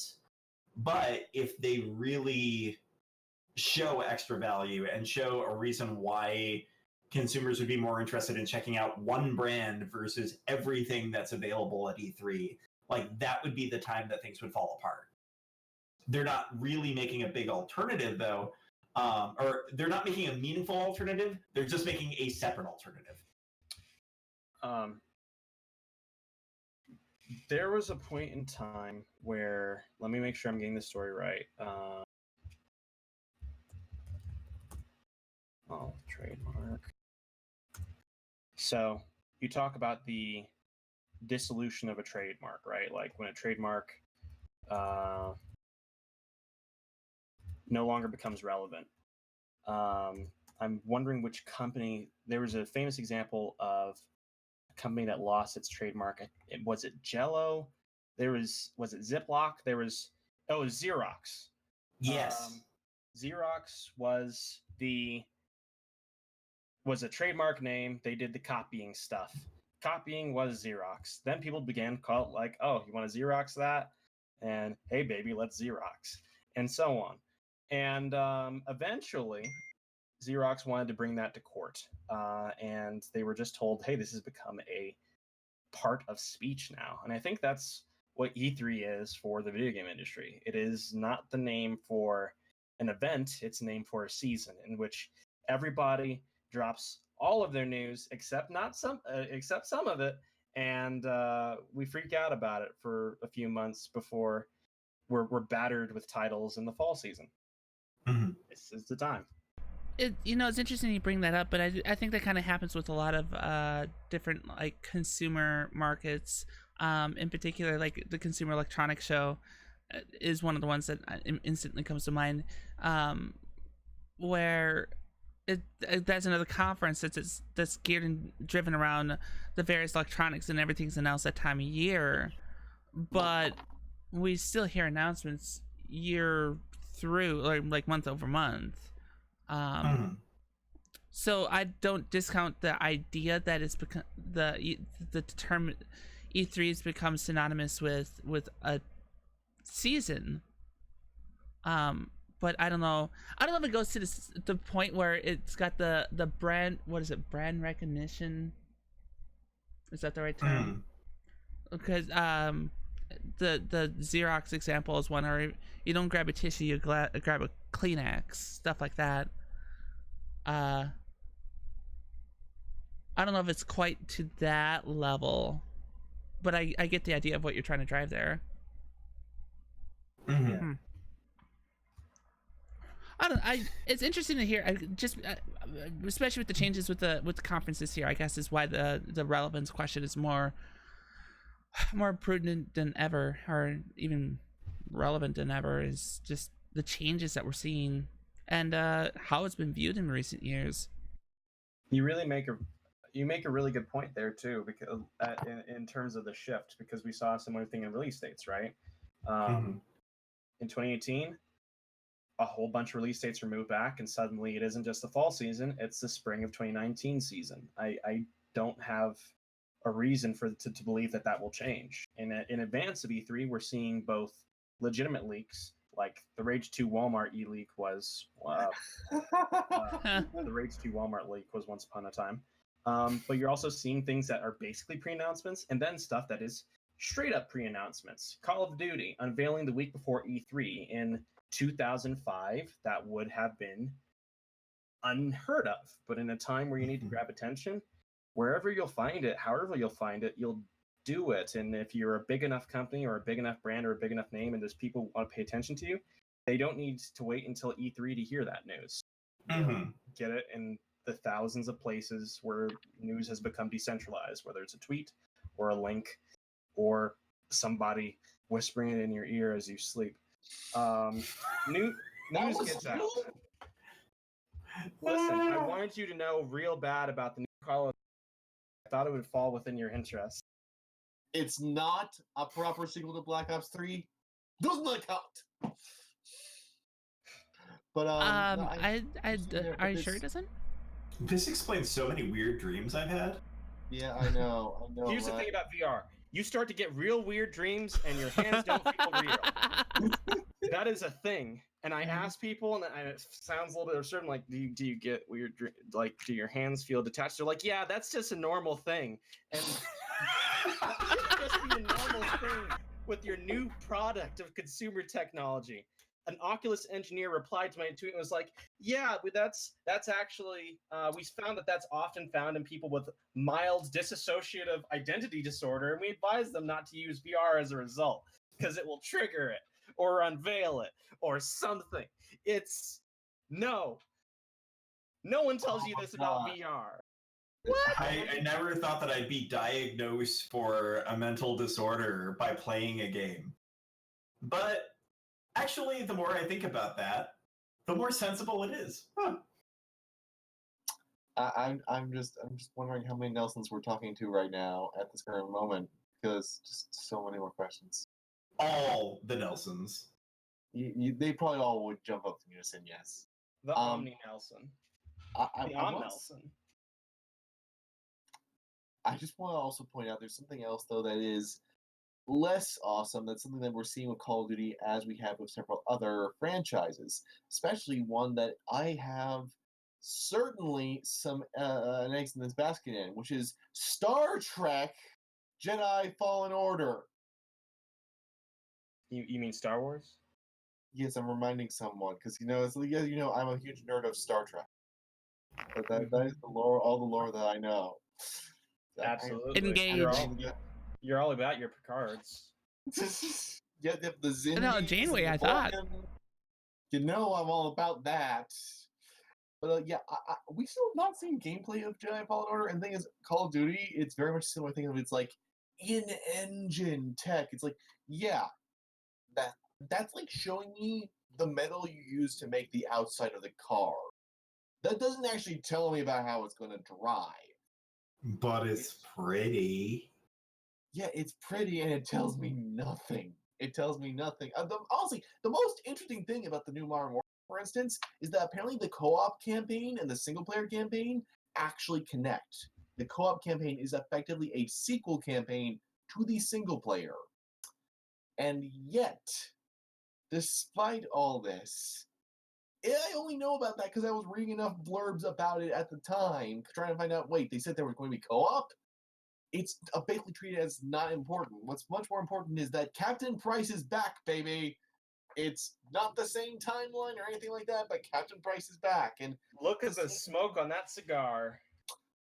such realistic hair follicles. And it's honestly the same issue with Jedi Fallen Order. Like, the woman of color we see him hitch a ride with, apparently she's also a Jedi, which will make her probably be the first black woman to play a Jedi in anything for ages. That's a huge deal. And apparently she and him are trying to be on the run, and none of that gets emphasized. Most of what the trailer for Jedi Fallen Order emphasizes is it's got parkour, because go figure, it's Respawn, and oh yeah, the Joker, he's now playing a Jedi, and he's fighting a guy with an electro staff a ton. Okay, so full circle here for a moment. Representation in video game. Yes, not a lot's being spoken about that, which is it's amazing. It's a good thing that we're there. But does it speak more that we aren't talking about it as a big thing? I don't mean necessarily the representation angle. I mean just her character in general. We know next to nothing about other than she was a Jedi Knight. That's her ship in the trailer. I want to know more about this woman. This woman seems immediately more interesting to me than the protagonist, which is something that concerns me, because that has basically been just a general rule with the new Star Wars stuff, is that typically it's the side characters that are vastly more interesting, and please don't freaking kill her. Disney, I know you love to kill every character you add to your canon, but please, just don't kill her. Disney just likes their fridges. I mean, come on now. I mean, I felt that same way. I felt that same way about so many games, though. Like, Final Fantasy XII, Vaughn was a complete waste of your time. Persona 5, your main character you get to rename and backstory, but you learn about everybody else and you care about everybody else, and the only thing that's interesting about you is that you get to make decisions. So I guess I don't mind having very interesting side characters as long as they fulfill a greater story arc and that they don't just get wasted. To be clear here, I'm talking about broader than just games, like in general. Pretty much every single piece of media, the side characters have just been more interesting. Same for Dr. Aphra, who, to be clear, was a side character in something else. She just managed to spin off. And also, they're selling Jedi Fallen Order, as well as they did with Battlefront 2, on the lead character. They keep trying to go on about, we've got this Hollywood actor. They're going to have this big monumental story. We're going to do all of these earth-shattering things, and then it's just going to be something we've seen before. These are my concerns. So it's like, I want to see it in action, and I want my concerns put aside. But I'm very nervous about that one. And in defense of your points, this is a common problem with Respawn's work in particular, in everything except for Apex Legends, where at launch, the only white dude in the game was literally named Toxic and committed war crimes. In both in Titanfall and Titanfall 2, and now in Jedi Fallen Order, you play as a blank slate white dude, which isn't a problem in and of itself if the character is interesting. But I think the guy's name in Titanfall 2 was Jack. I'm not sure. Jack Cooper. Yeah, it was so generic, but I remember it because of the cheese. You come now to Jedi Fallen Order, and they aren't providing a character. They're providing a... The problem now is in this time period especially, blank slates are not universally bland white guys. Blank slates can be a slate of basically any character, and if you're going to have a white character or a character of any other identity or race, then you make them interesting. And it seems that Fallen Order is falling into the same trap that Respawn did with Titanfall 2 of providing someone who's supposed to be a blank slate. You can imagine yourself as a Jedi while missing the core point of a blank slate in the first place. You want to be someone cool. And this person doesn't look cool. No, he kind of looks like a... That's fair. Because the thing that gets me is, like, it'd be so easy to do the Dragon Age Origins thing and just let the player customize their character without having to actually change the plot. It would be so... Yeah. It's... I mean, I can say that there's technical reasons that would block that, but it's still, you have a very good point about essentially that seems like they're not choosing a very interesting road, and that is a problem. Sorry, that was a tangent. It Not a was. fair one, though. No, it definitely was. So, I think one thing I heard during that entire tangent ramble was did I hear right something about COD and Modern Warfare being announced? Did I hear that right at some point? A series Yeah, reboot. there was something in there about COD co-op. Yeah. The fact that we have a full announcement of that prior to E3, and with some major changes to how COD is going to do its business model. What? Someone take it away. I'm gonna say, because hey, you know that season pass thing that breaks up the multiplayer community, makes it so that you basically just spend $100 to get the full multiplayer client of almost any game that came out. It's finally dead, kids. We killed it. It took 1,000 sporks, and then 1,000 more, and then a good 1,000,000 more. But finally, you just get a content update like it's 2004. I mean, So long. by and large, other companies have been okay with that. Nintendo, Well, with the exception of like Smash.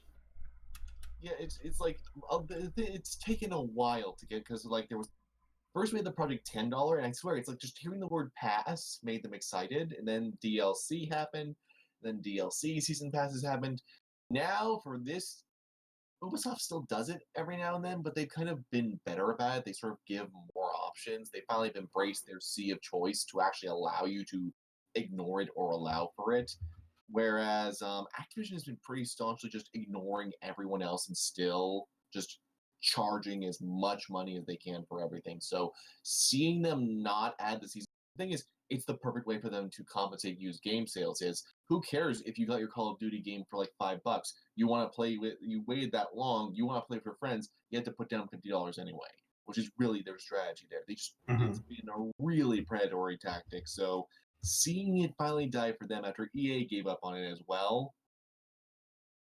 Once those big two have given up on it, I think it's just going to become less of a thing. Like, DLC is going to always remain a thing, and someone's going to still do season passes. Friggin' Borderlands is doing a season pass, but I mean, that's your box there. Here's a question for you. Do you suppose they did this willingly, or is this because of the proposed legislation that was brought forward recently? Because there's a very good chance that may have a factor in this too. I think the answer is both. Yes. They don't want to get into the mess, and they know that there's potential hazard there. So why not get ahead of the game and not have to worry about it? Mm-hmm. Plus, Activision's hurting right now. We've talked about this before. Between Destiny, things that they've done on their own, all the staff leaving the company, the fact that they just keep running out of IPs because, I mean, no, hold on here. That staff did not leave willingly. They were laid off, and that was after a record-setting. But a high level, like executives have been leaving the company and stuff like that. Yes, those departures. Yes, and the other thing is that I recently found a quote again. Because Bobby Kotick's vision back when this gen was just starting was he wanted big franchises that 10 years from now his company could still be getting money out of. That was literally his explanation for canceling dozens of projects, including the Ghostbusters game. So, yeah, that methodology is not panning out for them. So this might be the first Call of Duty where they actually try to copy other people's work instead of just saying, give us all of your money. It actually, what they're planning, funnily enough, is people are heralding it as something new and brilliant in first-person shooters. It directly mirrors Battlefield 5's plan regarding DLC that they've successfully delivered on over the past months since release. Fascinating, isn't it? Truly innovative. And actually, Elijah, you've been following up on Battlefield 5 and how they've handled their DLC even more than I have, right? Oh yeah, and that's the thing. It's like it amazes me. Even Combined Arms, the co-op mode that like almost no one is playing unless they're playing with friends, they've still released additional maps for. It's like it's a level of support that you would not expect.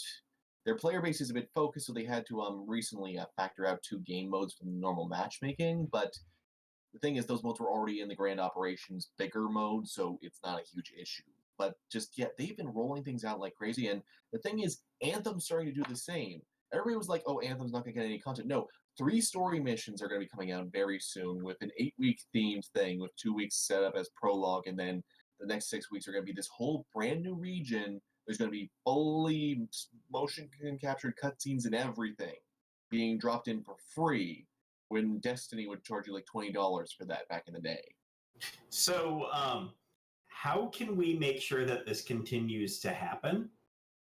Because it's a big risk that these companies are taking, right? To say, hey, I'm not going to put a paywall on this. I'm not going to force you to put this extra money in for us to develop this material. Honestly? How are they making it? Yeah. Honestly, the best way you can reward them, buy their product. If you truly appreciate what they're doing, buy their product. That's the whole point. You know, there's a lot of times the word boycott gets thrown around a lot when we don't like things that publishers and developers are doing. But on the flip side of that, when they do things that you like, you have to do the exact opposite and be willing to put your money where your mouth is and reward them for it. Especially if it's a now that's not to say I like the where they're going, but this isn't really a game that I play anyway, so they wouldn't have had my sale regardless. But on the flip side, if it's a game style that you like, right, it's your type of genre, and you would have been borderline based on the decisions that they made as a publisher on whether they have all this paid DLC and paywalls and everything else, or if they included it all in one flat rate, then buy their product. This is actually something that's been getting me the most, because like we have so many people who are still being like, oh, I'm not buying the games now because it's EA or whatever. It's like they're literally doing what you want right now and you're not buying it. So that way, later down the road, they're gonna do the shit you don't want them to do because they've been forced to at this point. Is it a concept or is it a person? Exactly. Yeah, it's such a maddening thing, and unfortunately, I am going to have to bop out earlier than I was hoping for, folks. I apologize for that, but just real quick here, seriously, support this stuff. Encourage publishers and developers to do this more often, because it's the only way we're going to see things shift and change. You want to actually see a visible shift in things going on, then put your money where your mouth is. You gotta do it. And not just that, do it at full price, because especially in this time period, paying $20 for a live service game that is going to have those significant resources poured into free post-release content kind of hurts the developer, because they're getting less on a sale than ever, and they have less avenues than ever to continue to make revenue after release, despite the money they continue to pour into a title after release. So if you really like a project, if you see something and it's exactly what you want in this area, don't just buy it. Buy it when it comes out, if you can afford it at all, because that purchase will keep the developer going. Exactly. And I want to make the aside here quick for Elijah. You've been here despite literal tornadoes. Don't worry, you're all good. I want to get some quick thoughts out for just things going on. If I can say one other thing that I would really like developers to learn from the past going forward, I have two one's very simple. One I realize is more complicated, but it should become more of a mainstream thing anyway. One, server browsers. You're a multiplayer game, use server browsers.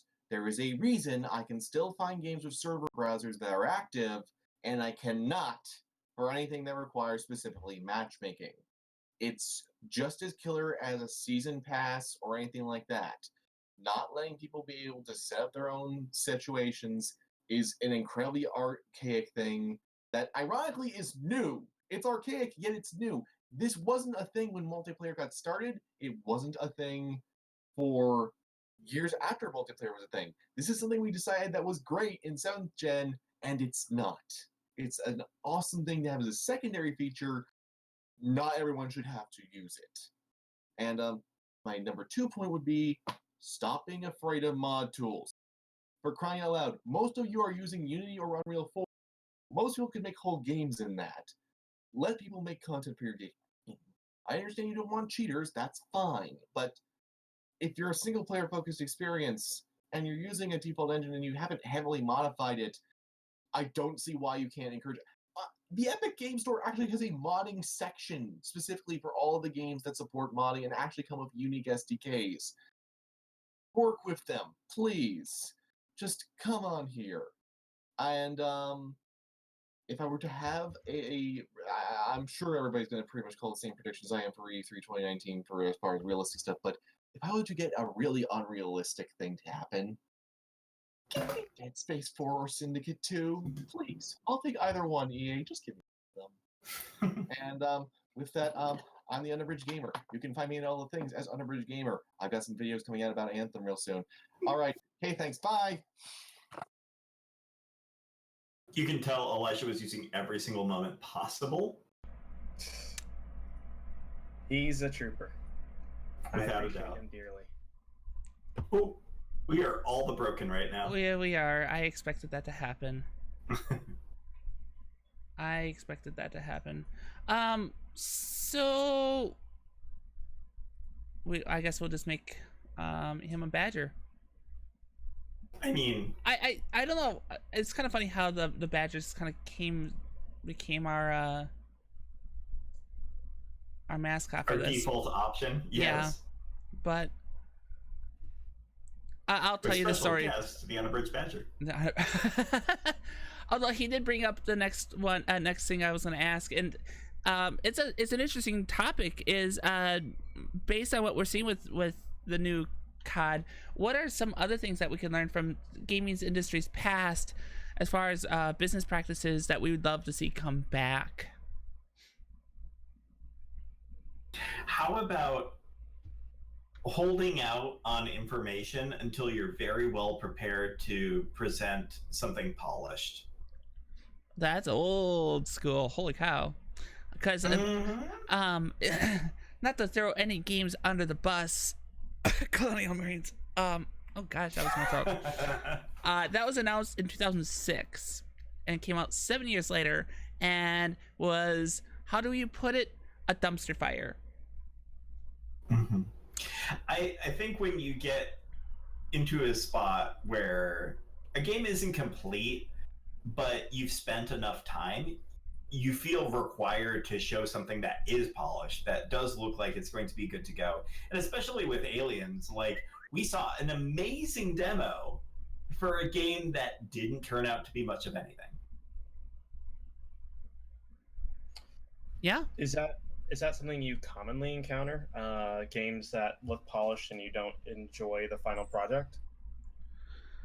I think that we've seen that with certain titles, and they're the ones that get called out the most. In particular, I can think of Aliens, Colonial Marines. I think we saw that with Watch Dogs was another one where they made something look really, really good, and then when the final product came out, it was not what we expected. Or just getting told it, even. I mean, No Man's Sky being the most obvious scenario with that, where we were told, hey, all of this stuff is procedurally generated. We're showing you all these things that have just been made by our system that didn't turn out to be that way.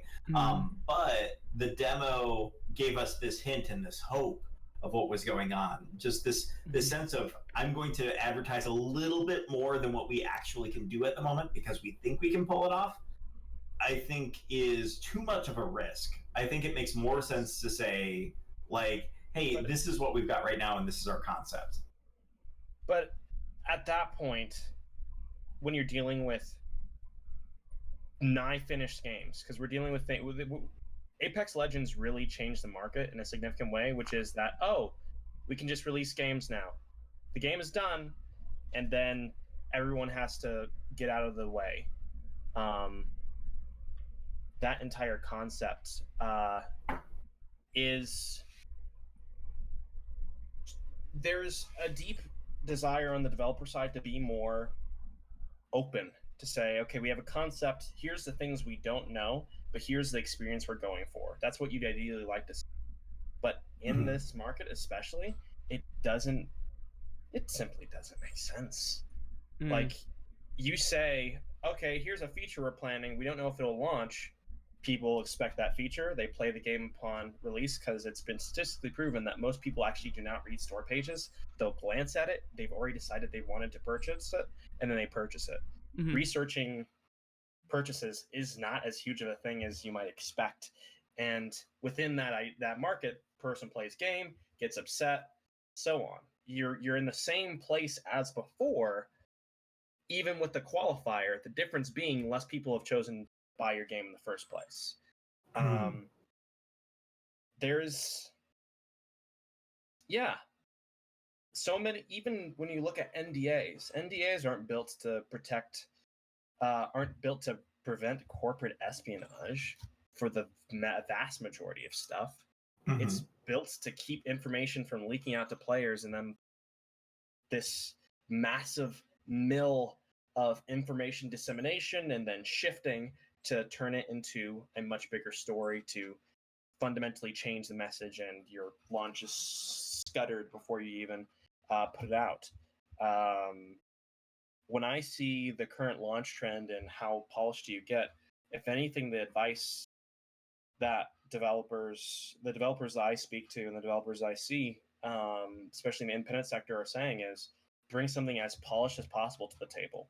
Because with the shift to a wish list heavy model, especially on Steam, how else are you going to get people to pay attention with more high quality things than ever?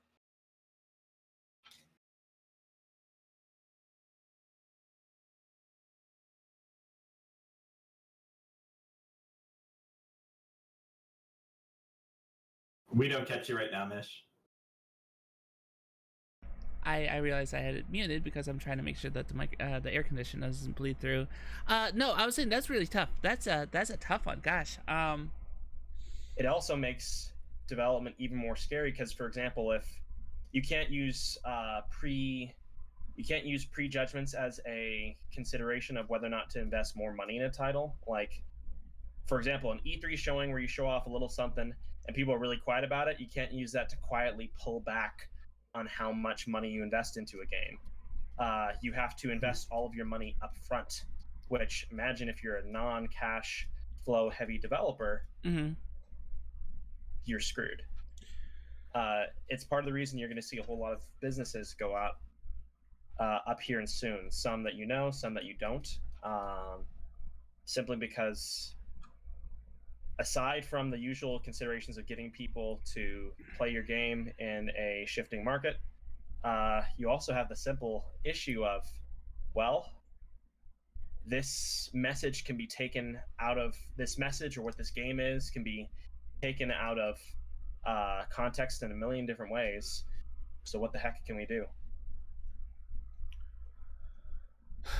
I think that is more likely to happen now more than ever, right? With games coming out of context, especially with like unexpected releases, announcements. No Man's Sky being another good example. Yeah. People, the message on that changed significantly. Well, and I think part of the problem with that is it's one. Wording is one of the most utmost important things that you have to consider, I would think, right? I think in the case of No Man's Sky, when describing what the game was supposed to be, the description of the game went free and loose, and the expectation of what the game was supposed to be was blown way out of proportion out of what it actually turned out to be. Yeah, I mean, multiplayer. No Man's Sky multiplayer. Yeah. I mean, we could have a giant discussion just on its own, and we have in the past about how the sense of what multiplayer should be in there was totally blown out of proportion. They didn't have the budget, they didn't have the opportunity to make it look the way that they expected, and as a result, when the game launched, it didn't have a reasonable way to get anywhere near the expectation that that people who bought the game were expecting on that. No, and you're right. Well, amongst other things too, there was a lot of issues with the game that, and when I say issues, I don't mean that they were the game not functioning properly. The issues were there were misconceptions of what the game was versus what it was understood to be. And that's where I would defend the original point that y'all were in a more tenuous time than ever. I would say that it is essential for developers. What you're doing is when you are developing a game, and successful games do this pretty much universally. Mm-hmm. What you are selling players on is not the mechanics or the graphics or the story even necessarily. What you're selling them on is a fantasy. In one of the best examples of that is House Flipper. Looks like it uses a whole lot of pre-made assets from the outside.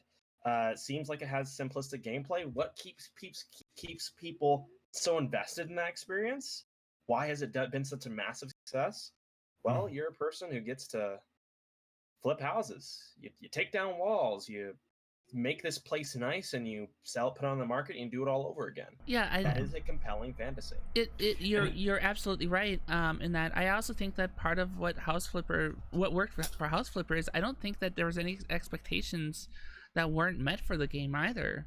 You know, exactly. It said what it was, and so in this market, especially if you're delivering, what I'd say is if you're delivering atypical fantasies, or atypical or wide-ranging fantasies. So you get to be a space traveler.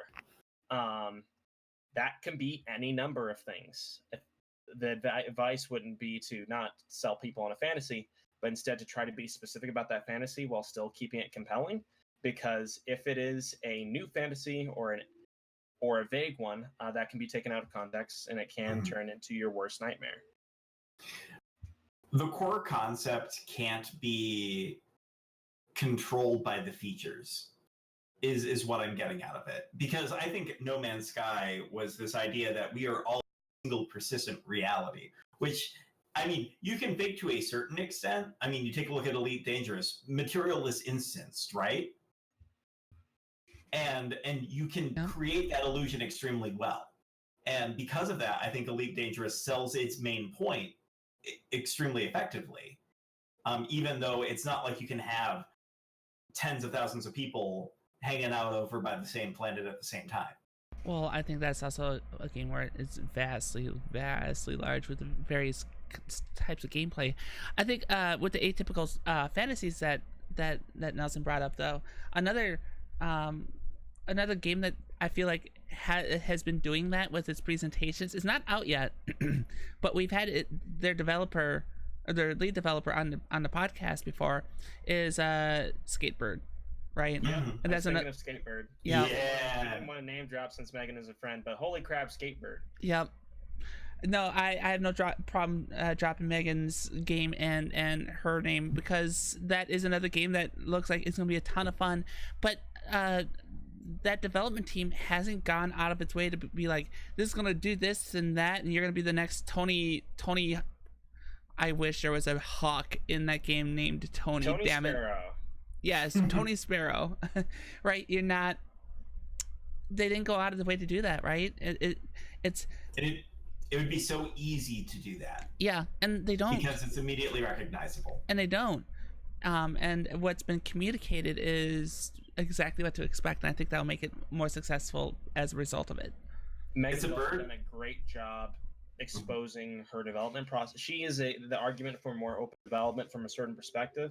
She has shown all the bugs. She's talked about all the issues you deal with making a sports game like this. People's expectations of, hey, what am I going to get out of this? Like their comparison points being Tony Hawk or Skate, or their memories of Tony Hawk or Skate even more dangerously, are inherently tempered by the way she's communicated throughout the process and how it does. The setting inherently justifies the silliness. So,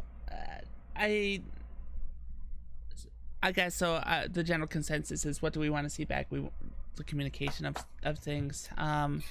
Other, what about other aspects of like just gaming's past, and as far as like an industry, do we just want to see happen? Just how about the Blizzard "It's ready when it's ready" trademark?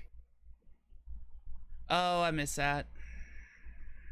If you're going to advertise specific content, know that it's going to take a certain period of time, and not be so stuck to a timeline, not feel so obligated that you have to make development teams go through this giant crunch period. Or on the other side of things, like, be willing to accept that early access may be for an extended period of time, and know that you're probably going to lose a certain amount of sales to that, to know that when a product is complete and full and is ready to be mass distributed and talked about to that point, that it's ready to go. Yeah. Not opposed to that thought. Is it just us right now? I just want to make sure. I was wondering if we lost Nelson too. No, I'm just listening. Okay, I was like, God, did we just lose another host? Oh God, I don't know. What's I think because of your roles, I'd be interested in hearing what's something from gaming's industry past that you would like to see come back. I think something I want to see come back, and that already has begun to make a comeback, is console add-ons. Once upon a time, there's something called the Sega CD, and they made games for it. And it's interesting to see how add-ons have subsequently been like kind of add-ons and accessories have subsequently been despised, even though they enabled people to enjoy technology at the time that they did not either have the money or the opportunity to otherwise enjoy. The advent of the CD, Tamagotchi-like action with Seaman on the Dreamcast. I'm not sure where I was going with that. Whatever your thing is, like even on the console add-on that killed THQ, it was the little draw thing, and there was Drawn to Life for it. And that did really well, and they tried to make a sequel at the same time as basically the Wii U was doing the same gamepad thing, and also there was motion and touch and drawing capabilities and so many more things, and their add-on no longer had a place in the market, and that completely bombed out. There is a precedent for console add-ons that, as much as they're despised afterwards, in the time, people get to enjoy cool things as a part of it, and it necessitates them not having to buy an entirely new system or thing. I see that emerging back today with actually things like PSVR. PSVR is a new Sega CD. It lets you enjoy a new technology, and perhaps a slightly worse condition than it would be under other conditions, but it still exists, and you don't have to buy an entirely new system or setup consideration to make that a part of your gaming experience. PS4 Pro, Xbox One X, the advent of these consoles that inherently lengthen a console generation's life because we don't have to do a complete refresh. So I'll argue that the PS4 Pro is a counterexample to that. Interesting. So much that it's an entirely new system. Yeah. Exactly. Like, compatibility certainly sits there, but other than that, no. And as a matter of fact, I think it stands against the example. That's taking the console to the PC world. And if that's something that's of interest and of value, well, then you're just making a PC game. Well, at a certain point, and this is why I think of Sega CD and PSVR. Here's things that, for example, if I wanted to do a PC gaming setup, the first expense would be either a Valve Index, which with complete light station setup is $999, or a Rift S or a Quest, all of which are, well, let's say Rift S, and that's Rift S or Quest. They're both around $400. That is a not insignificant purchase, especially when you look at the rising inflation at all levels and the stagnating growth of wages. On the other hand, PSVR provides for around $200 or less this entry into this new design paradigm and world that people wouldn't otherwise have access to, and they already have a PS4. PS4 Pro, you do a really good job. You did a really good job of pointing out the flaw in my initial argument, which was PS4 Pro and Xbox One X are examples of not that. If you could buy a little add-on that you stuck into your PS4 disc drive, and now you can play Blu-ray, 4K Blu-ray discs, that would be an example of an add-on. But no, we're talking about mid-generation console refreshes, and that is what I would like add-ons to potentially remedy. Instead of buying a new system every few years or dealing with this closer to the mobile market, PC market reality with consoles and with games, I would like to just buy, for example, the Circle C pad on my 3DS so it can work with the newest games, but I don't have to buy an entirely new system. I want that accessibility there, and I think that we're seeing, while not in so many words, an acceptance of that, we're seeing a market acceptance of that and a sort of an implied acceptance of that potential idea. If I came up to you and said, okay, you can buy a PS4 Pro, or here's a $200 thing I can stick onto your PS4 that will make it have the same capabilities of a PS4 Pro, would you buy it? Without a doubt. Easily. Well, and even the visual representation Pro shows that. Because, like, you take a look at it, the PS4 is the square console, or the diamond console with the two sections. A PS4 Pro shows the third section of it. And so I think, even as a matter of concept, there's somebody out there in the world of Sony who is deciding these things that says, hey, we like this concept that people connect to. Hey, this is a PS4 plus some extra stuff. Here's what the Pro is. But we're not to the point where we can actually offer that as the option.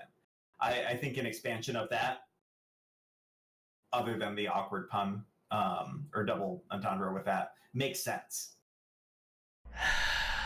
I didn't even consider extension to be something naughty until you said it, Dizza. I'm reconsidering a lot of things about my enthusiasm for add-ons and extensions now. So I'm actually very sorry that took place. Wow. You know, that's an interesting idea and concept of having that come back. I don't know. I find it interesting because I found that it was really Sega that did a lot of that, and I don't know if that's what led to some. I mean, between like the Saturn and the 32X, I don't know if that led to some of the problems that happened with Sega, but the general idea of being able to add on to a console instead of having to buy a whole new replacement is definitely something that has my attention, and I would agree with. And that would be nice to see come back. I don't think any major console developer will ever risk that after the result of the Sony PlayStation. Yeah, see, between the 32X and Saturn situation and what happened with the PlayStation, the peripherals maybe that enhance the game, and that's why I grabbed my Oculus, is because that is one of those peripherals that's used on multiple pieces of equipment, PC, PlayStation, etc., right? The VR headset. But because of what happened in the 90s, it's not even conceptually wrong. It's just people are not willing to accept that risk. That being said, wishing for something to return, which is part of the original question, I think that's a very interesting and valid response to it. And it's I don't, not having to buy a $500 console, I completely support that idea. Yep. If everybody can agree to it, it'd be a giant win-win. I think the main argument against it is one that people will feel like, I have to buy a new thing for my thing to be up to parity. That would be, if not presented with, it's either this or a new $500 system, on a wide scale, then I think there's a source of anger there. I think another argument against that is the same reason why we have new consoles in the first place: market confusion. When little Johnny asks his parents for the new Xbox, there's now 3 different Xbox. There's Xbox One X, there's Xbox One S all digital edition, there's Xbox One S, and then there's Xbox One. There might be another one. There's a lot of Xboxes, but they do all serve different roles. PS4, PS4 Pro, you know exactly what those 2 things are. If we have the modding capability for consoles now, you do introduce the confusion of, well, I need the 32X extension for my PS5. Don't get the 16X for the love of God, whatever you do, Grandma, don't give me the 16X. And she gives you the 16X anyway. Yeah, that's true too. That never happened to me. I'm not speaking from personal experience. So, what if in this scenario we had a brand new console, or a solution that made the old console have the same power of the new console, like a PS4 Pro or an add-on to your PS4 that gave you the same net result? I think if it was presented in that way, that would actually probably be the ideal way to present it. You can have an all-in-one solution, which is slightly cheaper than getting the 2 things together, or you bought the old thing, you can get the new thing that gives you new capabilities for a little bit cheaper. That's one reason that I actually really love the horrible Eldritch monstrosity, which is the PSVR. It is one new piece of kit, and all the PS Move controllers they didn't sell before, plus the PlayStation camera, which very few people bought. And they stuck those things together and said, hey, if you have a PS Move and a PlayStation camera, well, guess what? You don't have to. All you have to buy is the headset. That concept of reuse in the hardware space as well as the software space is very compelling and interesting to me. Right. Interesting. Very interesting. I don't know. Anything else that we'd like to see? Because I have one additional thing I think I would like to see from gaming's past that I would love to see come back. Star Tropics 3. No. But couch co-op. Or couch, nuts and bolts too. Right? Like or just couch multiplayer in general. Some of from like late high school, early college years, some of my favorite times gaming was Halo multiplayer, and having your friend getting really, really pissed at you because you sniped them from across Blood Gulch. Because you know exactly where they were, because they were green. Right. That's, well, I mean, yes, that's one of them. Screen sniping was a thing. Screen sniping. Or just LAN parties too, because that was a lot of fun. Playing LAN parties with everyone brought their TVs and their Xboxes and did LAN parties. I still think one of my favorite memories is playing the original Halo.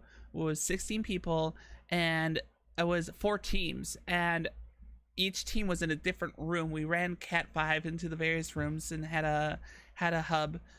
And I remember sniping someone that, because a lot of us were all sniping, and this one of our friends is like, where the hell are all of you? So it's driving around in Warthog, jumps out, starts jumping around, and all of a sudden you see pow, pow, pow, pow, pow, and 6 tracer shots from various snipers, and he falls. He's like, oh, screw you guys, I'm out.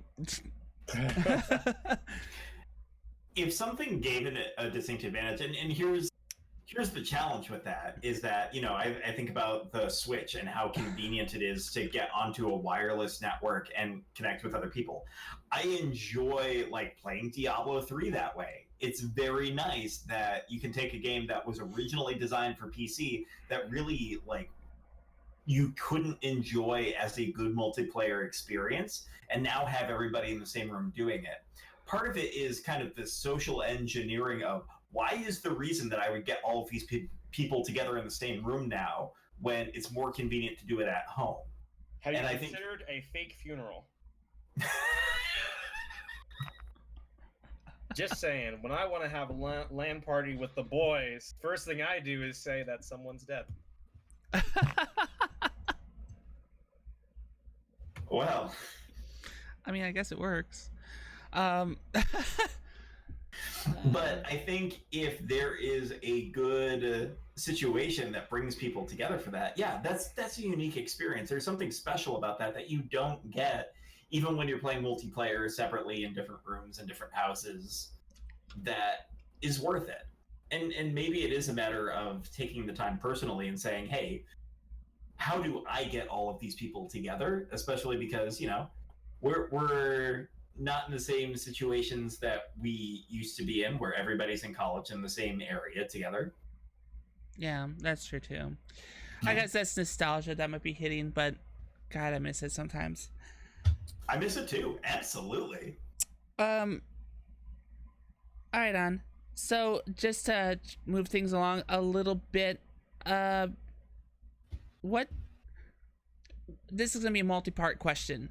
What is a realistic expectation for E3 this year? Circling back to E3 since that is coming up next week. What is a realistic expectation coming out of E3? And what is something that you feel like would come completely out of left field and would be completely unexpected? Expect every developer to use the word immersive. Well, one thing that I think is going to be prominent in E3, and I think that Sony in particular is going to want to prove, because Xbox has hammered this home so much in the past actually the past couple years, is compatibility. Everyone knows the new generation is coming up on the development side, and I believe increasingly on the player side. So emphasizing how much these plans have to do tie into the future, how much your purchases now of the PS4 and Xbox One in this time period, emphasizing that this isn't a waste, that if anything, the best is yet to come, is going to be really important. So I actually expect a lot of heavy-hitting console exclusives within the next few months, based off of current plans, as well as maybe a subscription offering from Sony. Well, considering the success of the Xbox Game Pass. Just as a quick counterpoint, I don't disagree with what you're saying, except that we'd see that post E3, Sony is not in the conference this year. They're one of the two big names that pulled out. So Sony's out, EA is out. So we will not hear anything from them officially from E3. Right? We may hear something at the same time as their own release, like their own press release or whatnot, but we won't hear it from their own conference. That won't happen.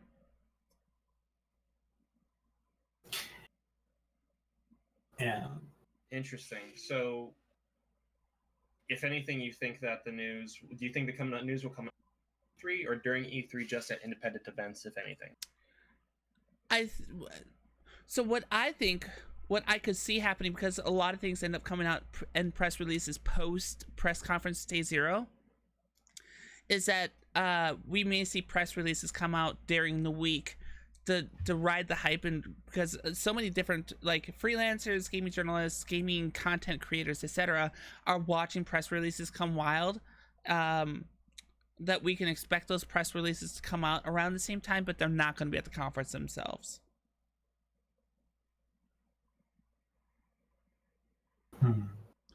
So that's just my guess. I could be way off on that, but that's my guess.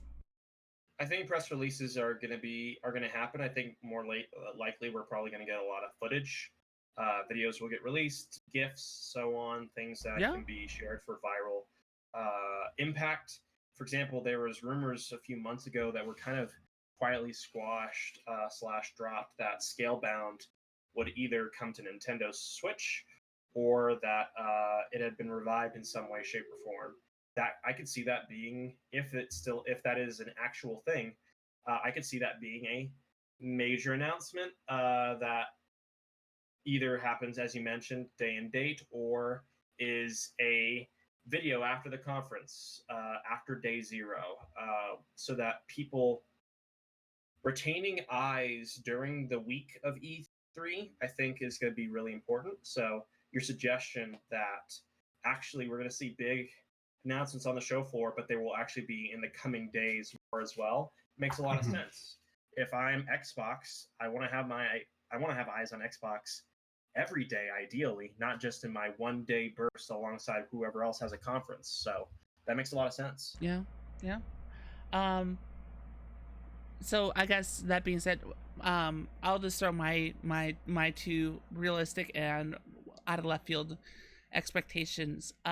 Realistically, I expect with Squeenix, they're gonna review the recently released information about the Final Fantasy VII remake. I highly expect that to happen. I expect Ubisoft to talk about Assassin's Creed and how they're taking a year off from it. And I expect their other installments, such as things like, say, Just Dance again. Something out of left field though. Out of the players that are going to be in the mix of it all, gosh, that's really hard. Like, something that would be like realistic but out of left field would be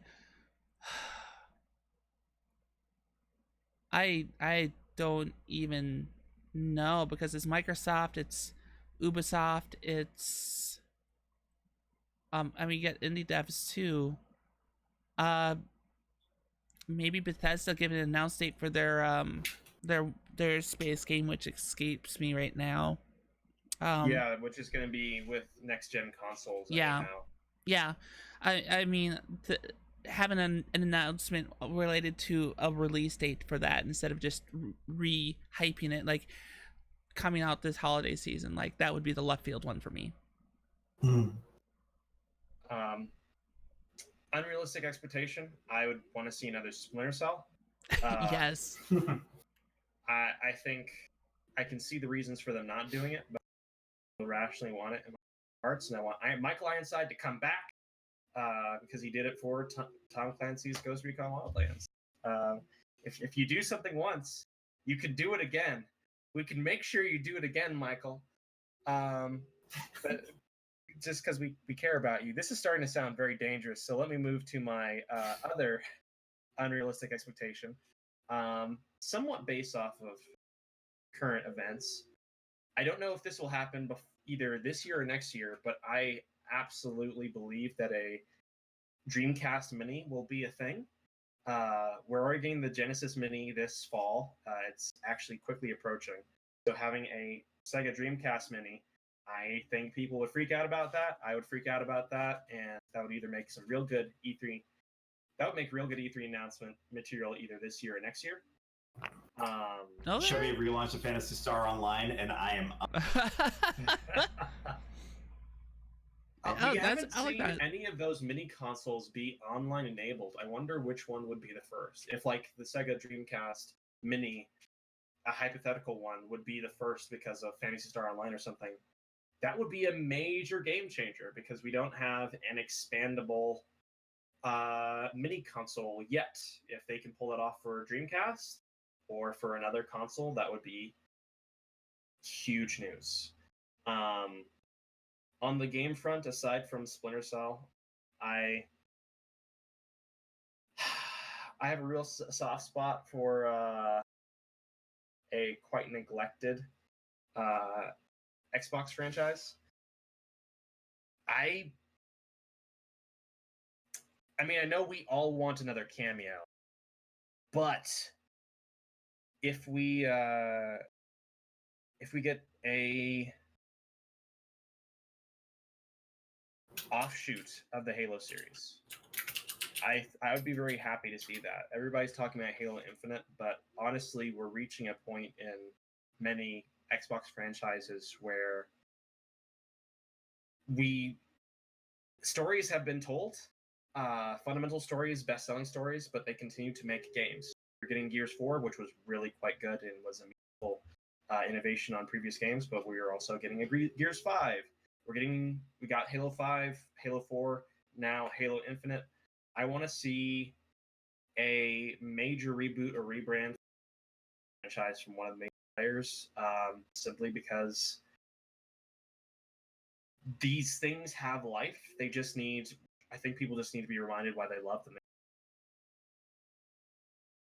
Yeah, those are fair. So, I love the idea of what you did or suggested with the Dreamcast Mini. If that was the out of left field announcement, that'd be really cool. If it was online though, it would have to be that, because I don't know if we'll see. The only other one I could see being online that would be a mini that would come out from around the same time would be the PS2. But after the dumpster fire that the PlayStation Mini was, I just don't. I mean, I was at GameStop a couple weeks ago and found it for $40. It's that project crashed and burned, so I don't see a PS2 Mini coming. So it'd have to be Dreamcast Mini. What if we went real old school and made an Xbox 360? Just went back to the good old days of Xbox Live. Comes with a headset,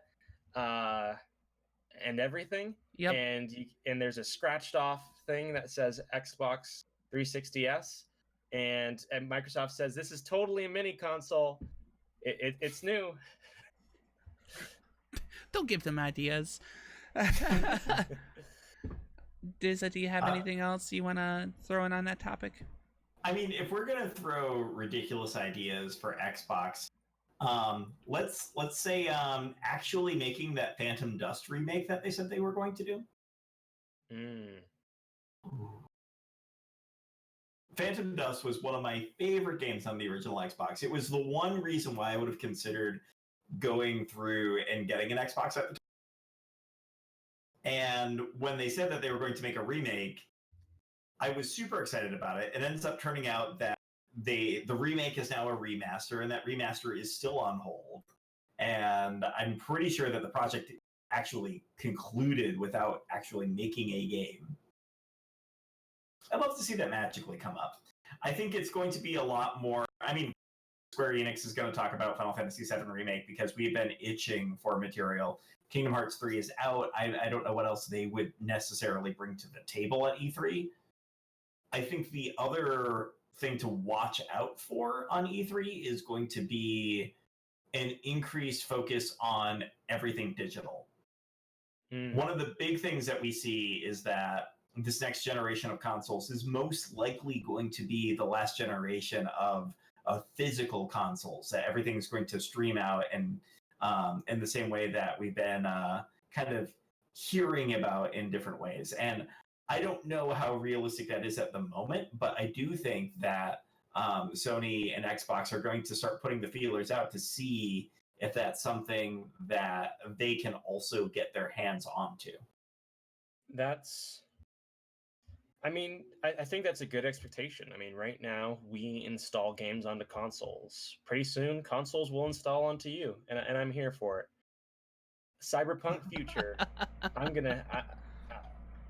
I like it. The real add-on is the PSVR add-on that replaces your. That's my motto. It's slightly long, but I stand by it. I mean, when virtual reality is better. Right. Well, with that being said, I think we've hit the end of our show. Before we go, though, this is our chance to chill ourselves a little bit and tell you all where you can find us and what we're up to. And we're going to start with our guest, Xalavier Nelson. Nelson, where can we find you? What are you working on? Go. We just launched a really cool game called Hypnospace Outlaw. That is one of the biggest games of 2019 somehow. It's an alternate universe 90s internet, and that is available on Steam right now. You can find news about my other projects, including the game that was shown at the V&A in Dundee, the V&A Museum in Dundee, Can Androids Pray, a narrative game about angry femmechs at the end of the world and God, at @RitNelson on Twitter. You'll also get very bad puns through there because you gotta it's maintaining the balance. You got to have exciting game projects and things that torture everyone who love you. To be said though, there's a lot of people here that are watching the show live right now, and they tolerate it here. So if they can tolerate it here, they can tolerate it there.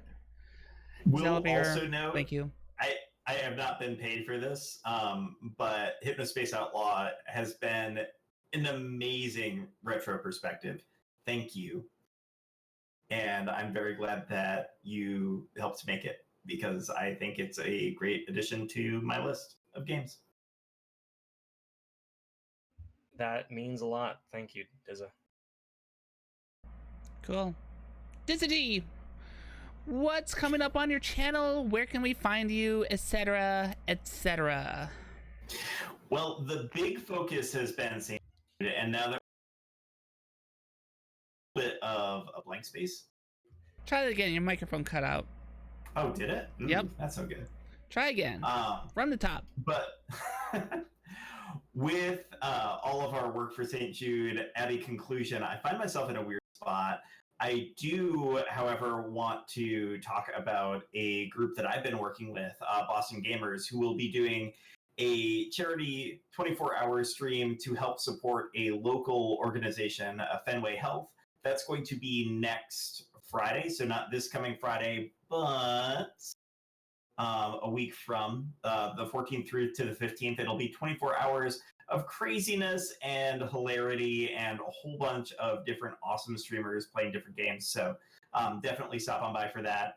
Over on my channel, and I'm Dizzy everywhere on the internet in case you are not already aware, we will be playing probably a little bit more Breath of the Wild. Hopefully, eventually on our stream, we will get through to the end of it. But as long as we've been going through it, it hasn't happened. So my hopes are low, but maybe slowly growing. Gotcha. Okay. And then for myself, my name is Miss Michelle Jean. Of course, you're on my Twitch channel right now. Coming up on my channel in the coming weeks, we'll be doing more Elite Dangerous. We got some working to do on the main account, trying to get to that Corvette.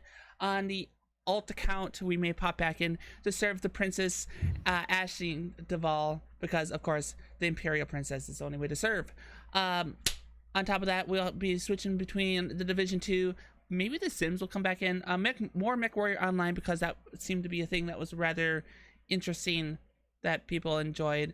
I'm still trying to work things out with the local arcade too, so keep an eye out for that. I don't know if that'll be between now and the next podcast, but that is something in the works, and I think that's about it. Miss Michelle Jean on all the socials, and yeah, for myself, Dizzy and our guest Xalavier Nelson, thank you so much for watching. Have yourself a fantastic night. Have a good night, folks. For Alicia.